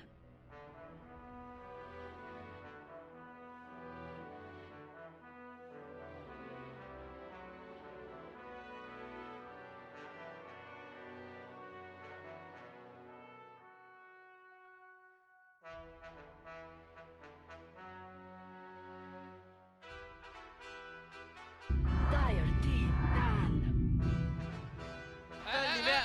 Lakad mo to! Normally.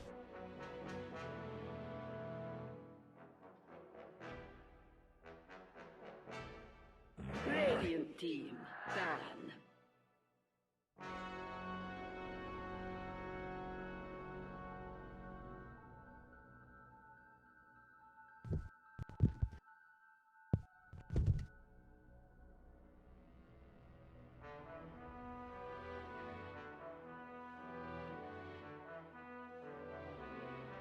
Ten seconds remaining. 5 seconds remaining. Dire team ban.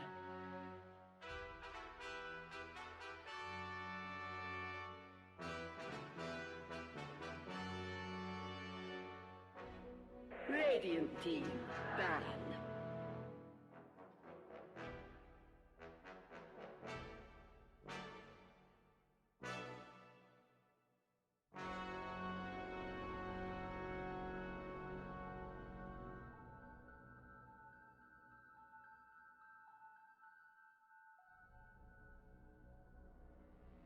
Ten seconds remaining.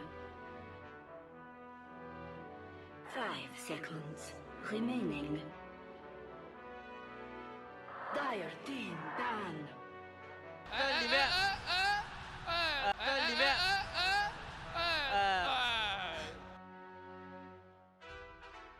Radiant team. 你行，你行，你上，你上，你行，你行，你上，你上。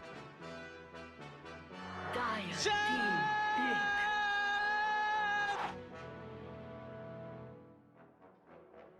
Oops.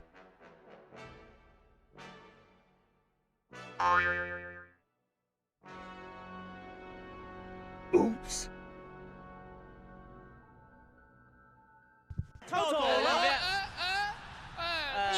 Seconds remaining. 5 seconds remaining.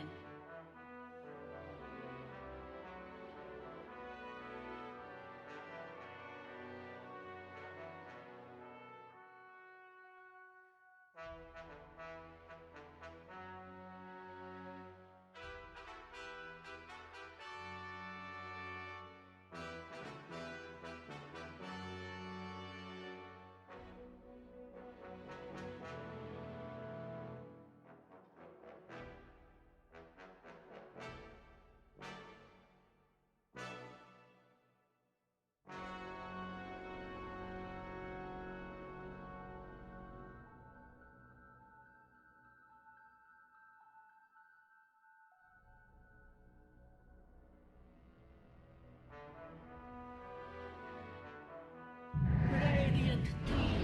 Wind Ranger at your service.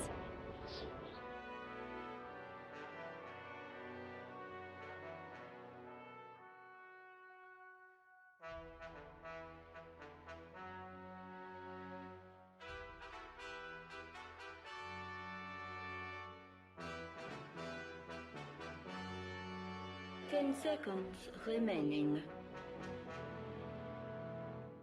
5 seconds remaining. Radiant team. Void incarnate.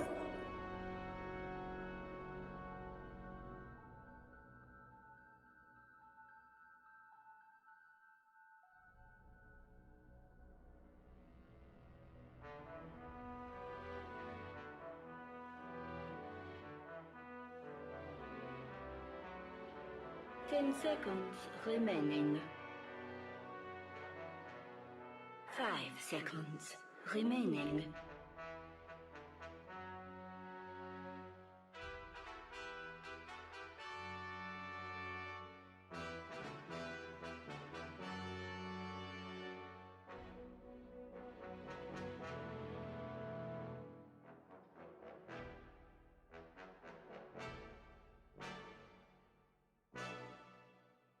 Dire team.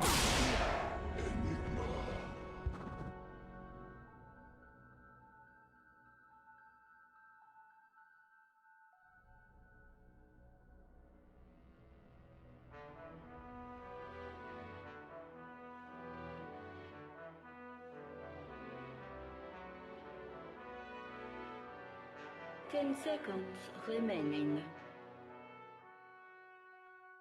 5 seconds remaining.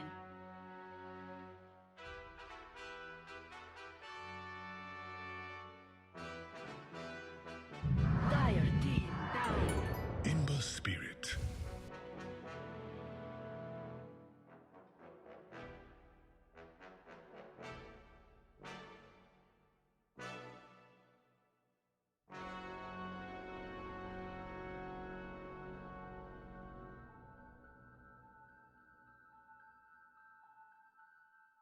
Ten seconds remaining. 5 seconds remaining. Radiant team ban.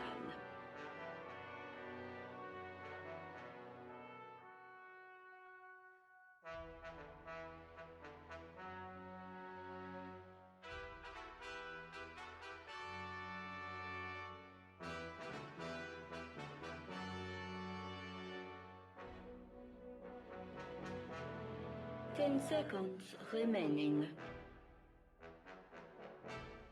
5 seconds remaining. Radiant team pick. Dire team pick.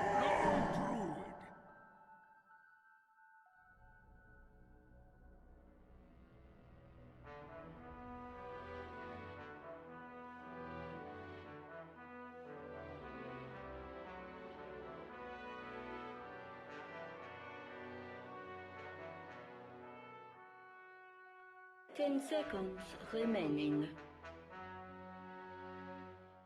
5 seconds remaining.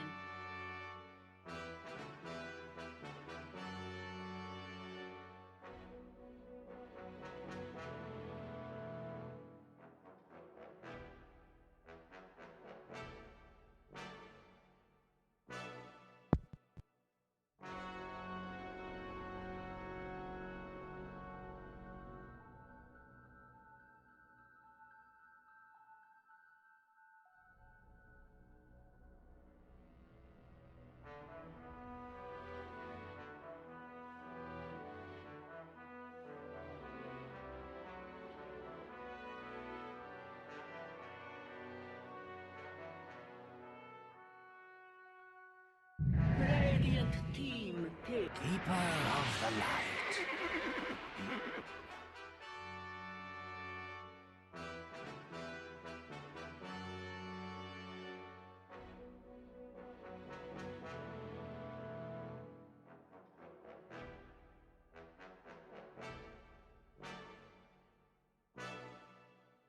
10 seconds remaining. 5 seconds remaining.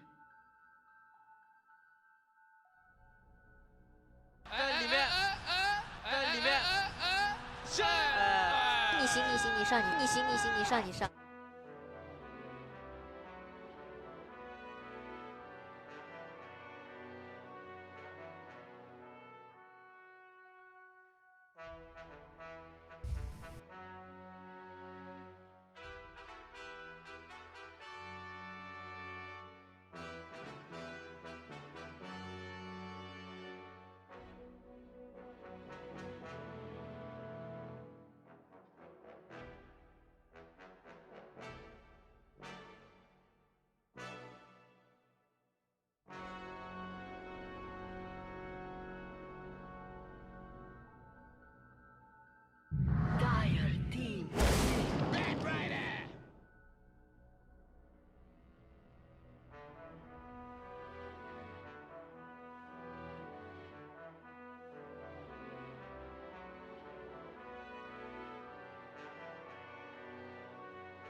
10 seconds remaining. 5 seconds remaining. Radiant team. Warlord.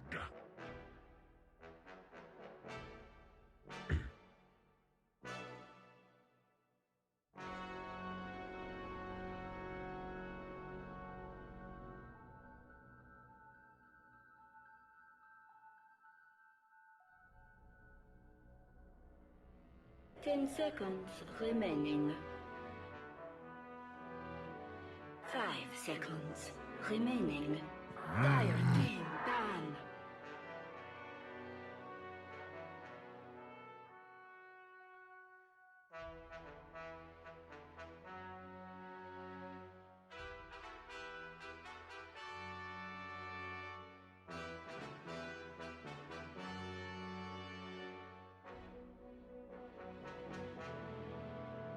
Ten seconds remaining. 5 seconds remaining.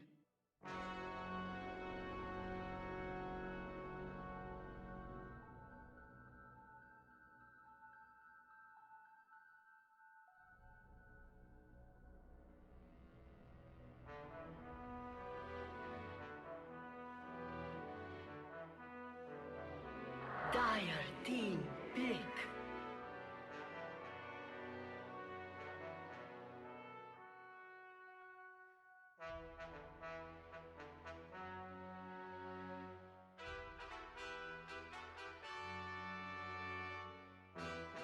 Radiant team pick. Dusk. 你行你行你上你上，你行你行你上你行你行你上你上。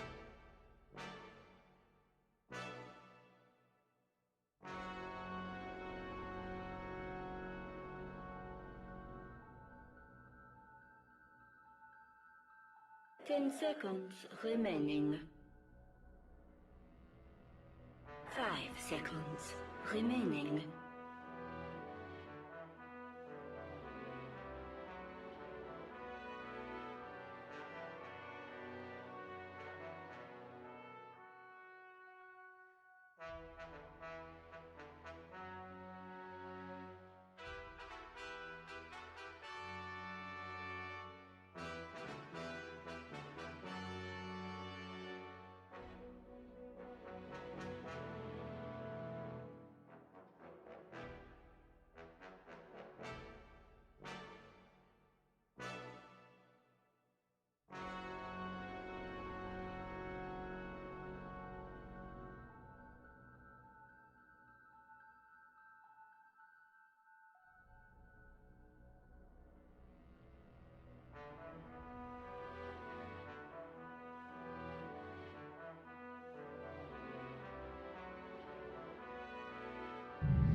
Choose your hero.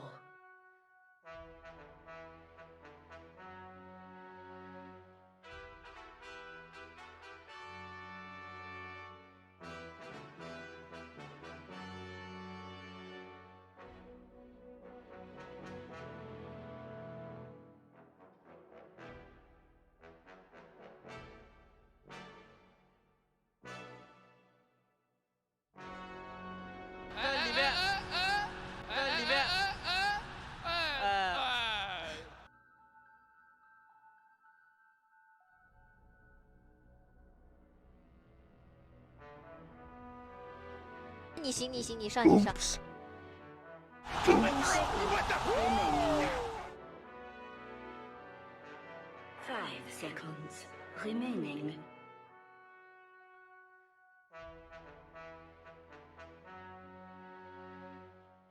Coming through! What the? Coming through! What the?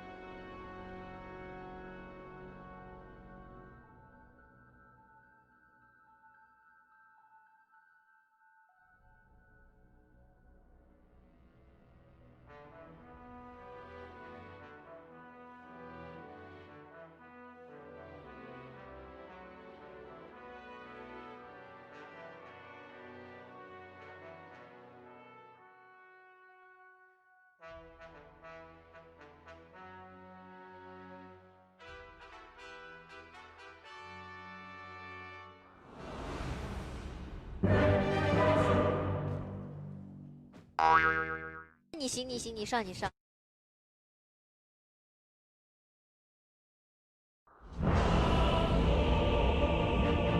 May the light keep you. You're crazy!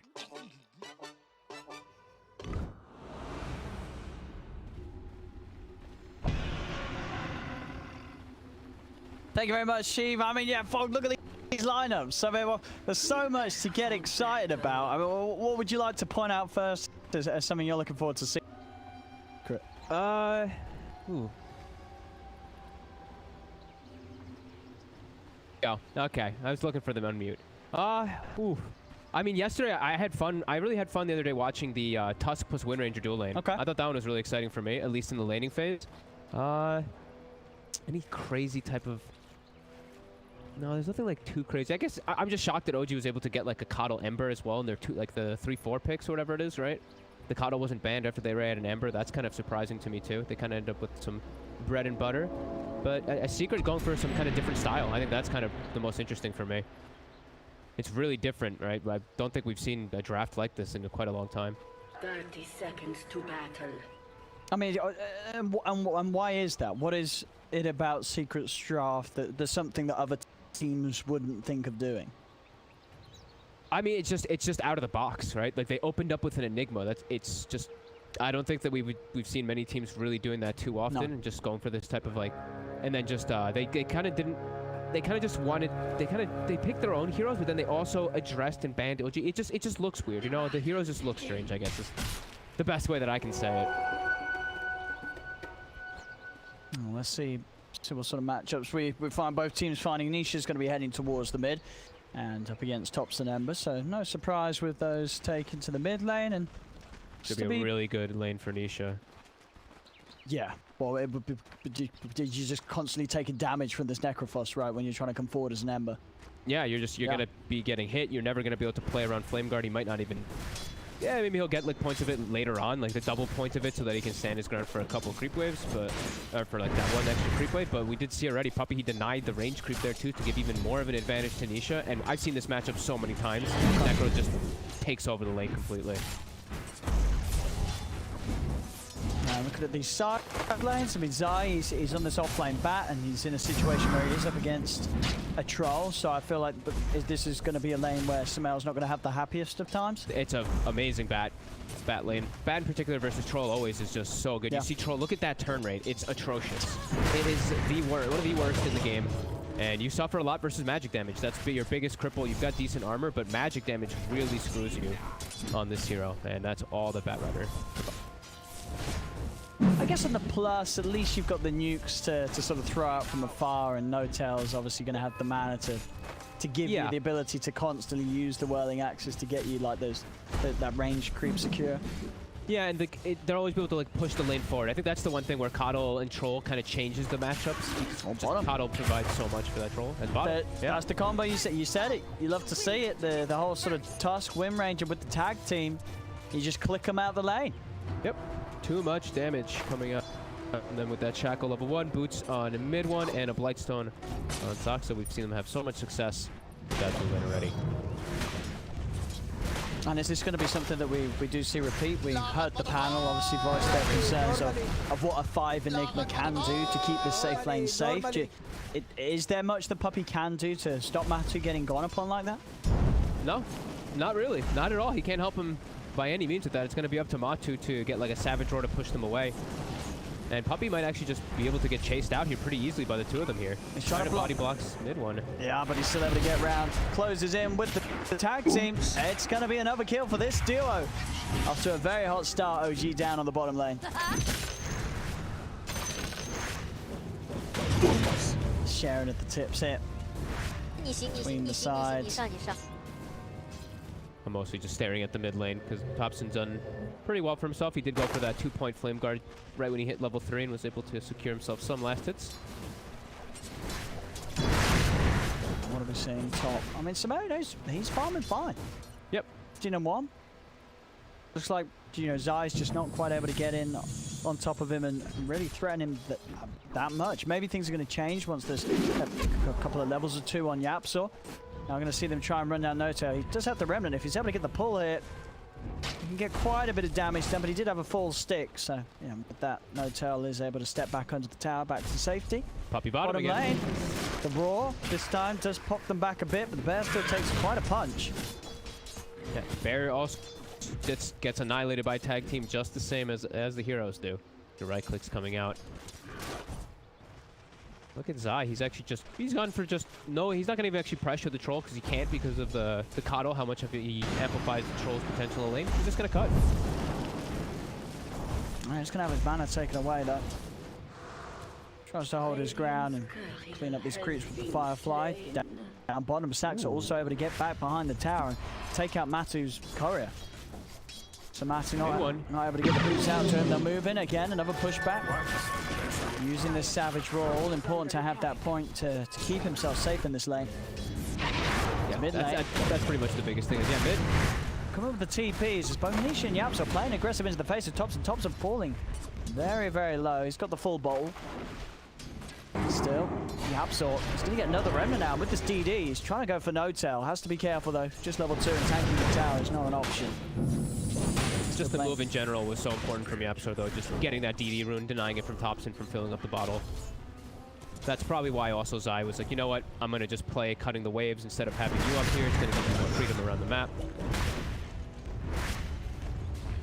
See, mid lane, and harassing him underneath the tower. You see there on the odds. No surprise, still favors the side of Secret. Bottom lane, Shackle out. Able to get the angle onto Matu. Roll forward as well as mid one. Jukes around the Roar, and Matu. Power shot from Saxa. Finishes the kill. Another kill for this duo. 3 kills for Saxa in this lane. We've seen this. We've seen it a couple of times now. Saxa, when it comes to his Wind Ranger support, it always happens in the lane. He's always getting the kills. He's Power always shot. off to a hot start. Oh, and is it up with the slide of fisties again? Saxa Wind Ranger. Honestly, I mean, it never fails to impress. Slacks is definitely shaking in his boots right now. This Wind Ranger's just been owning. They first banned it the last 2 games. It's that good. It is that good in the hands of Saxa. Top lane Sumail's already level 6 because of No-Tail rotating away, so they're actually too scared to dive forward under the tower here. This battle trance and he'll turn on them. That's 4 kills for OG, 4-0 at the moment. Farm Great still fight. even. Getting these kills early for OG is very nice, especially for this lineup. This, you know, is built around this off-lane Tusk, this mid-lane Ember. Very much heroes that are going to be in your face very, very quickly this game. If they can get the ball rolling early, it's going to feel relatively easy for them. As Saxa is on top of Puppies, trying to get the angle for the shackle shot. Too. Topsy's coming. And it's hard for Puppy to get away. Yeah, with the 3 of them, no trouble getting another. And of course, Saxa wants to continue to pad his stats. 4-0-1. Over they go. He's got to run. Thompson, no points to change. He has gone for full slight. Flame Guard build. Doesn't matter. They don't need to change when they've got shackles like this. Saxa under the tower. Another connection. It's another kill. This bottom lane getting rolled over by OG. Already was with just the 2 of them. Thompson just joining the fray to rub extra salt into the wound of this safe lane of Secret. Yeah, I think this is, again, a very kind of greedy draft coming out from Secret, and OG, if they're able to play at a fast pace and just set the tempo, they could give themselves a big gold advantage in the start. It's really just Nisha who has that non-greedy kind of style where he's just bottom and he's has an excellent matchup where he can actually join the fight pretty early on. But yeah, the rest of them are greedy. Like Puppy can't actually help too much in the lane. Same thing with the Void Spirit yet. It's still too early for them. I'm going to move it around. He's going to be the one to move. Down. Nisha, he hasn't got a point in the Ghost Shroud, but still with his levels, I guess this is now a target that's very hard for OG to dive on. They're going to try for Puppy. Yeah, as well. They roll in. They're going to go diving in for this one. Puppy's the focus. Nisha's going to try and help out with the Death Pulse here with the power shot and the tag team. They get the kill. Thompson's still around. They can have a bit of a poke on Nisha, but he's got the 6 ready to go. Turns with the Reaper's Scythe. Gets Saxa out of the action. Yapsor's come in. Remnant's down, but won't actually make the connection to Thompson. Is he able to jump over it with the Fire Remnant back to safety. But they do, now they're getting rid of Saxa, which has got to feel kind of good because Saxa's been having such a good start. But he's still not necessarily killing the cause that they'd hope. No, definitely not.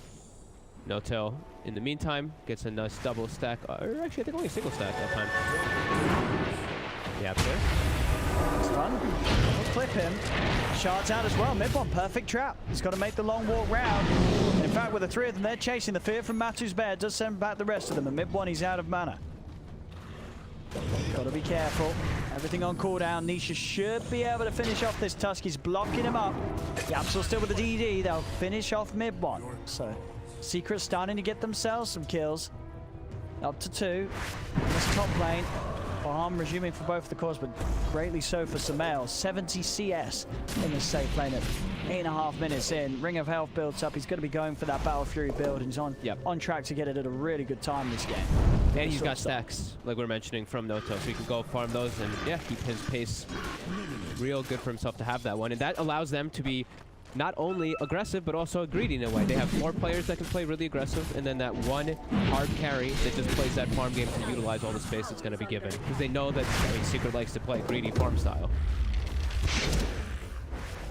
A great little line there for Sumail. Picks up the broom handle. That's going to help speed up his farm. Saxon trying to reclaim this outpost. Yapsel will be able to put a stop to it. Try and block Saxer up the best he can, and he's doing a good effort with it. Pretty good blocks, yeah. That's going to waste a fair bit of the whim run. Poppy doesn't want to chase though. Stays on the high ground. A little bit worried about the backup coming in from mid one. OG's making their way down for this outpost. Yapsor actually, they know. Yeah, Yapsor TP's top. He's going to go claim that one as OG's making the move bottom, so they can make sure they get a 1-for-1 trade. OG should be able to set up for this tower here, though, quite easily. As they're going to get it. Puppy's only level 3 this game so far as this Enigma. Yeah, the 3 deaths early on certainly hurting, and he just wasn't given any space on that half of the map to attend to the jungle with the pressure that OG were putting on with this Wind Range and Tusk dual lane. Saxa gets lassoed. He'll get brought down up around that top outpost. Oh, he actually... Okay, that's what he was doing up there. Sorry, I didn't get to point it out. He actually stopped them from capturing the outpost, so they ended up having they claimed 2. Oh, that's a worth. They denied that XP bonus to Secret. I was wondering why he was up there still, but then I saw, yeah, no bonus for Team Secret. Good little move there, nice sacrifice from Saxa. Nice. Ice come down to the bottom half to try and play into the face of Sumail. Still obviously a long minute until the lassos at the ready, and Sumail's farm continuing at a blistering speed, perseverance done. So you got the money for the broadsword. This Battle Fury is going to be a very quick one this game. One of the quickest we've seen if the game continues at this pace. Mid one's itemization, standard offlane affair, the level 1 necro book into whichever item he feels the necessity to farm up quickly for the team. I mean, is there anything in particular you'd like to see this Tusk rush for the team? Let's see. Is he going to be... I guess he could go for some auras if he'd like to play that kind of style. Yeah, he could get Met Greaves. Maybe. He could also go for something like a Blink so he can be that initiator for the team and just get into the back lines always. Unsure yet. His inventory looks hilarious though. Brown boots. Brown boots, Necro Book, Quelling Blade, level 6 Tusk. You know, it looks like a bot or something. Top Saxa. Finding a little bit of space for himself. Yapsor trying for the poke, but the range creep will block the remnant. Zai's coming up as well. Lasso ready to go once again. Try and dive in on this top. Mid lane, Sumail. It's just 1,400 away from the Battle Fury. See what OG decides to do here, because at the current moment, Secret's farming pretty well top. They're going with the last on Saxa, but Saxa's not going to go down. TP's come in, they get the chain connection onto Zai, roll forward with the snowball, they're chasing this. Won't quite be able to close the gap. Shards out to block the bear from turning onto mid. One Nisha's turned up. Quick chains holds him back, and they get him out of there with the block. He's charging in, has got the Reaper side, but another shackle shot and lays down onto the Necrophos. He pops the heels, turns over towards mid one. In fact, he wants to run for more. He's not going to get the option, so he turns and just accepts mid one as the target for the Scythe. They get rid of the Tusk, and they will find the top tier 1 tower Secret. Sumail mid. He's trying to push forward aggressive, but Zai is right on top of him already. See if he can get out of this. What sort of help does he have? Cole's coming over, but no one else is here to help. All he has is the battle trance to rely on. He will pop it. He's going to get the root. In fact, he's going to get the kill. Zai hanging around far too close, remaining in melee range as Sumail just turns, beats him down, and he'll be happy with that one. That's a good bonus towards the Battle Fury. That's just going to help it come out even quicker. looking like he just accepting his death, standing still, and then bam, pops the battle trance and gets the root. That was nice. Very nice. And also shout out to our observer JJ, just gave it the heads up. It also was they managed to cancel Nisha's TP, as Nisha was going to be able to come in and help them get that. But the rest of OG were on top of him before he was able to successfully finish his movement to the mid. Good catch there. You hear the back. Always got a third set of eyes. Oh, Sumail now this time though. Oh, no battle trance. Yeah, this time they should get him. I mean, I say that, if he gets a lot of roots. Nah, he's going to need a lot of roots. Yeah, no messing around for Zai this time. Ties him down with the lasso. They will manage to take him out. Those kills mean a lot. They're slowing down the troll significantly while Matu's getting all the space in the world to farm. Nisha at no fear in this game, just pushing himself forward, very far aggressive. Yeah, they're growing that net worth lead. Yeah, they are. I mean, it's a 3K lead for Secret this early on in a game where OG is getting the kills. Secret's going to be feeling good about that. Nisha's not able to actually get much from. He's 2-0-1, but then it's only 59 last hits. It's 14 minutes in. Yeah. That is... And he's going for this drum build as well, so there won't be any sort of, you know, instant step up in power with like an urn or anything. An interesting approach for Tops in this game. He's going to try and move in onto Nisha. Nisha's fine. Tower very low in the mid lane. OG trying to hold on to it. I can get why he wants to queue for the drums though, right? They're going for a Battle Fury troll. So he knows, I just got a space make. Sure. I got to run around the map like crazy. He's got to really get into this big game build. Yeah. Okay, now Midwind's items look much more normal. He's got like a wand and a wind lace. His inventory's full. It's not just 3 empty slots. Still hasn't queued up, hasn't decided what his next item choice is going to be though. Anti rings out. Some out. And there's the timing. So 15-minute Battle Fury. Very respectable. He's not going to be too upset with that one, despite the deaths. It's still in good time. Down bottom into the jungle. Yapsaw, he's hunting. Mid-one's going to go on Zai, but already on the back of it all, Yapsaw's trying to poke at Topson. Topson getting Malefisted. DOTA, he's the new focus. Matu's turned up with the Mask of Madness Bear. Mid-one does not stand a chance. Nisha finishes off No-Tail with the Reaper's Scythe. A Secret push OG out of their jungle. Continue to grow this lead. 4K advantage. Nisha's farm. I mean, his items, he's pretty unkillable right now. But this Mech and Blade Mail, he's an incredibly difficult target for OG to try and tackle. Yeah, and the natural forms of initiation for OG to lead the charge, it's tough because who's the one who really wants to do that? It's got to be Midwin or Topson really to just charge in. Their forms of initiation are nowhere near the same of what Secret are starting to get. Now Zai even has a Blink Dagger on top too to make it even more difficult.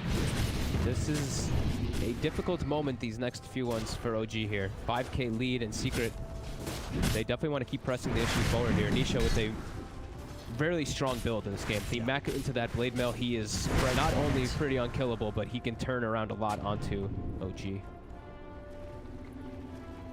It's all onto the shoulders of Sumail for OG. Can he carry this? He's, as we saw, good Battle Fury timing, so if he gets the space, the game continues. Mid one.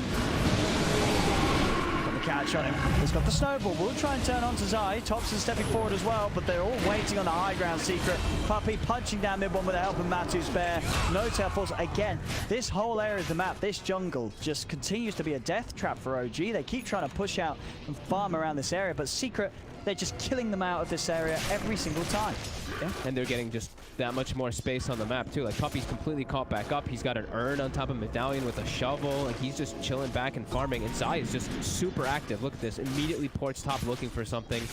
Bottom though, this could be the move that OG needs to kind of inch themselves back into this one. They need Saksa. They actually need to get more involved with just like 3 heroes. They need to be bringing like the Tusk, the Wind Ranger, and the Ember to look to try to set up for these kills rather than just like 2 of them at a time. They're lacking some damage too. If this, let's say this Lone Druid gets true form off in some of these situations where they're ganking with just 2, no way they bring him down. Right now it's on cooldown, but they need to be bringing more. They're going to try with the 3 of them. Saxa's not in the smoke though.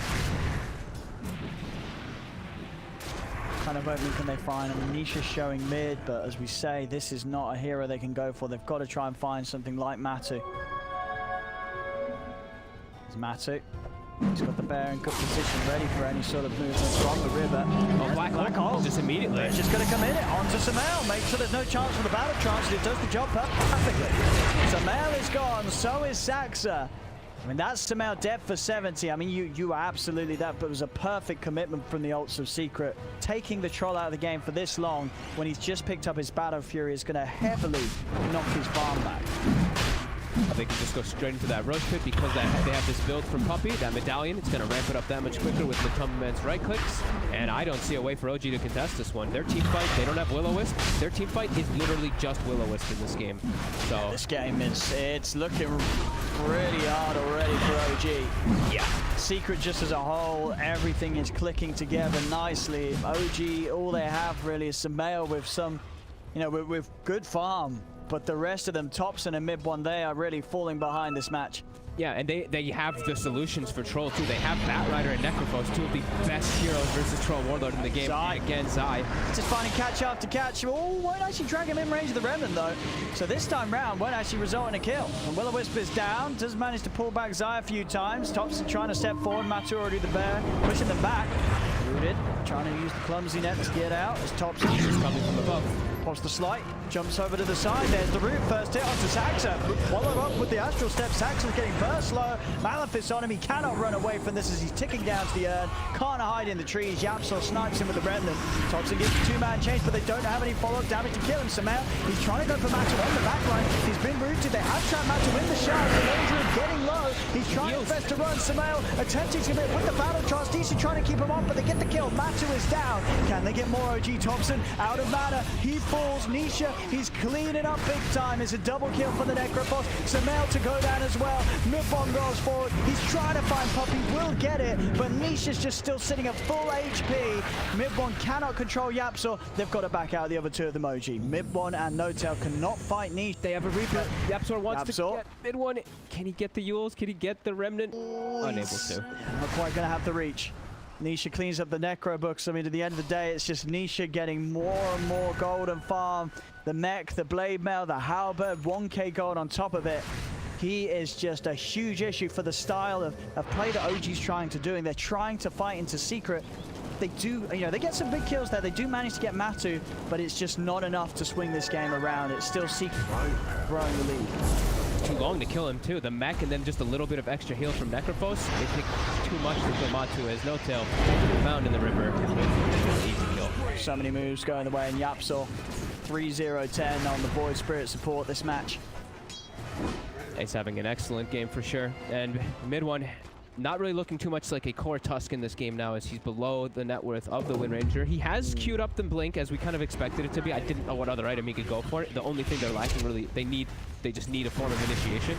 So he will try to go for that one, but Secret now in these last few moments have gained a big lead, and they're going to have Black Hole now available too with Lasso. They're ready to go again. Yeah, they're ready for the fights. I do not care at all if OG comes as Matu. All the space in the world up top. That MKB, it's done. It's done. Last command is MKB done on the bear. No more worries for those whirling axes, which could be pretty annoying. Now he can just beat right through them for the most part. OG, I mean, Thompson is trying to play aggressive down bottom, cutting the creeps. Attempts to get the Maelstrom on top of the drums. It's like a double benefit. MKB's also versus the Wind Ranger. Forgot about that too. Zai, jump forward. Lasso. Poor old mid one. Just not having the game this time round. They want more. Yapsor is with the chase. Use both of the steps though. Zai just continues to keep the sticky on to Saxa. Link up. Zai chases onward. Clumsy nets down. Matu's bringing in the bear.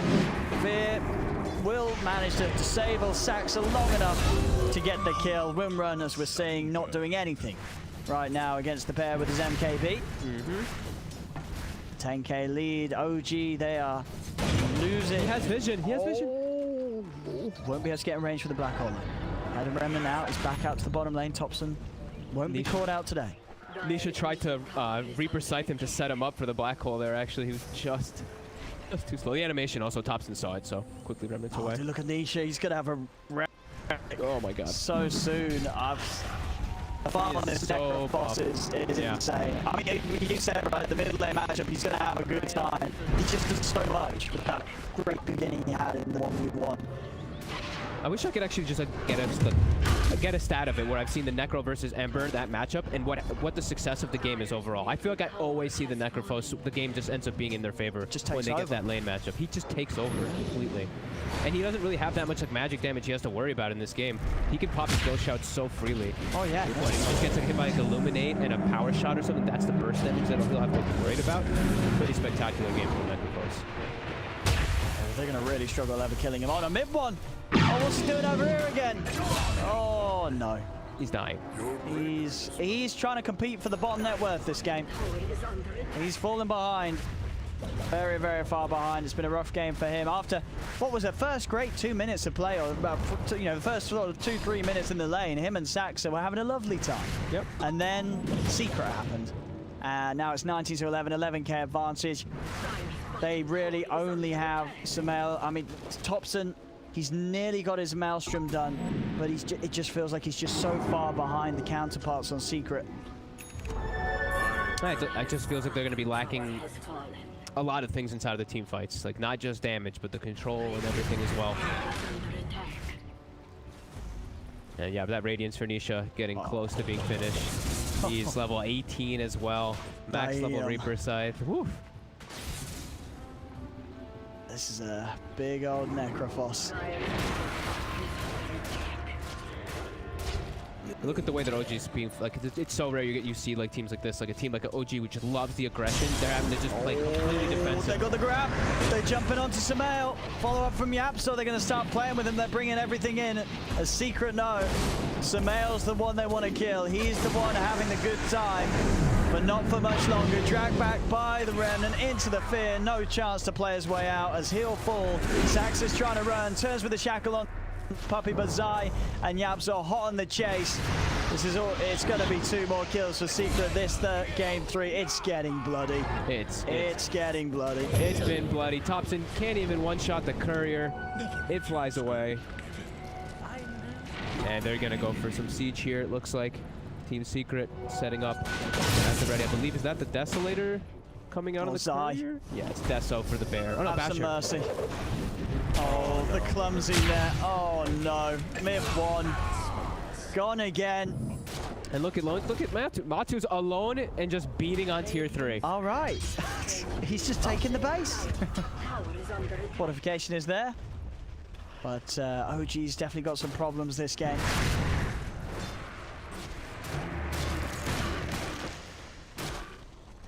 Basher, was that a full bash? Yeah, full basher. Full basher. Full basher on the bear. So he can now, the bear can man fight the troll. He can man fight the whole team on his own. These items.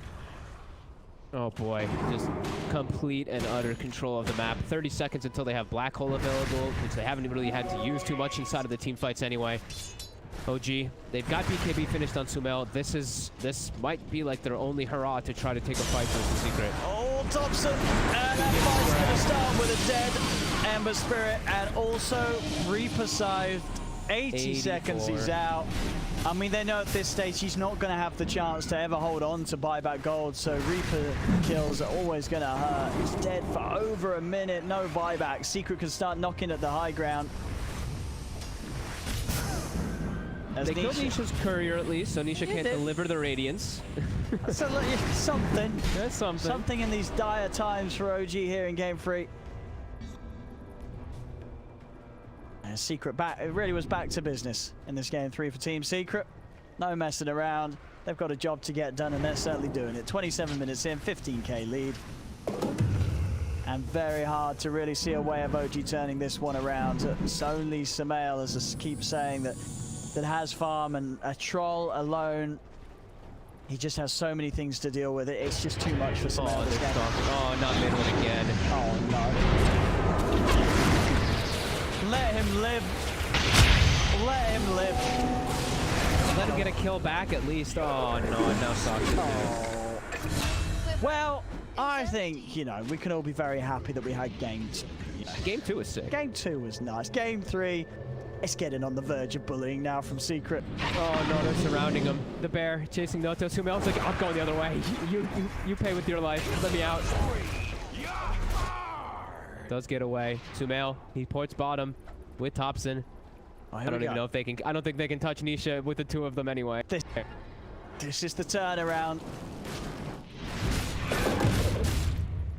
Right, let's look at Zykan. He's got lasso back up. He's ready to go again.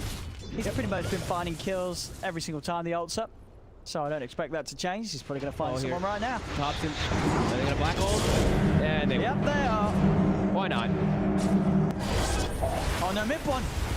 Oh, what about mid one? Well, he's trying to get the kill, but now he's just only going to get himself killed as well.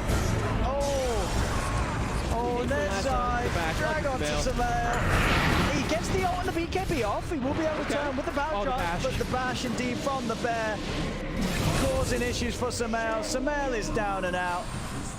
No buyback for him. As OG,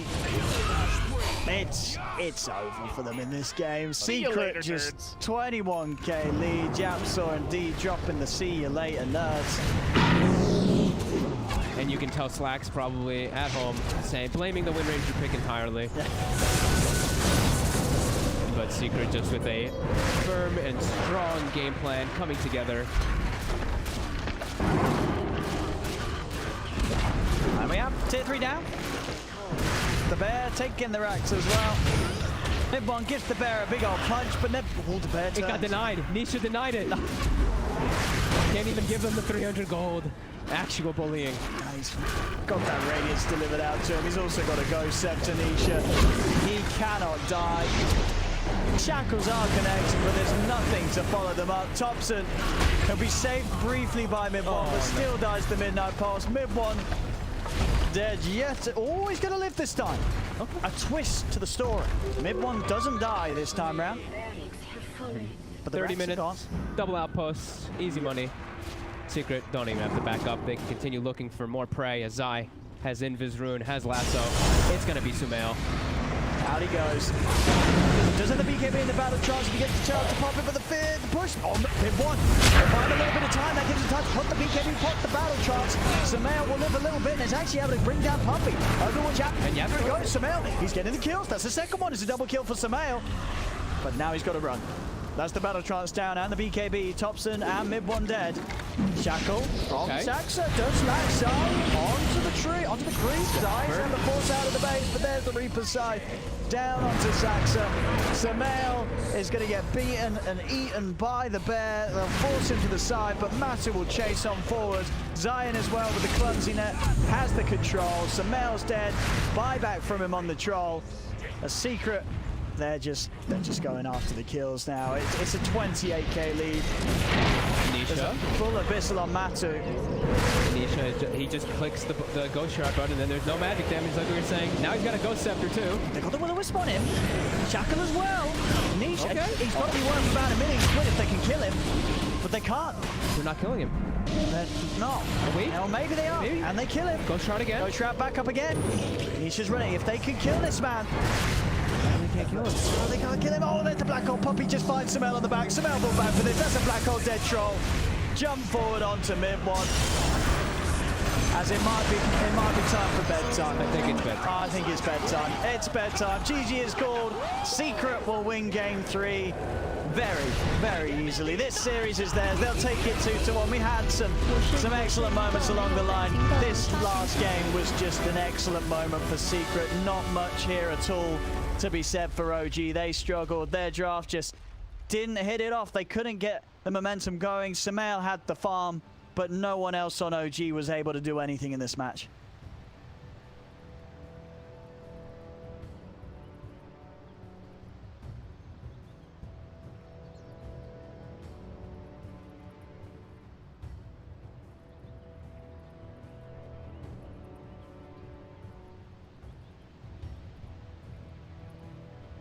Yeah. No, he can't carry the game on his own in that sort of situation. Both Thompson and Mid1 just fell behind so hard in the mid game. They didn't have anything to offer, any sort of backup to give him and allow him to play his game. I mean, all in all, though, it was overall an excellent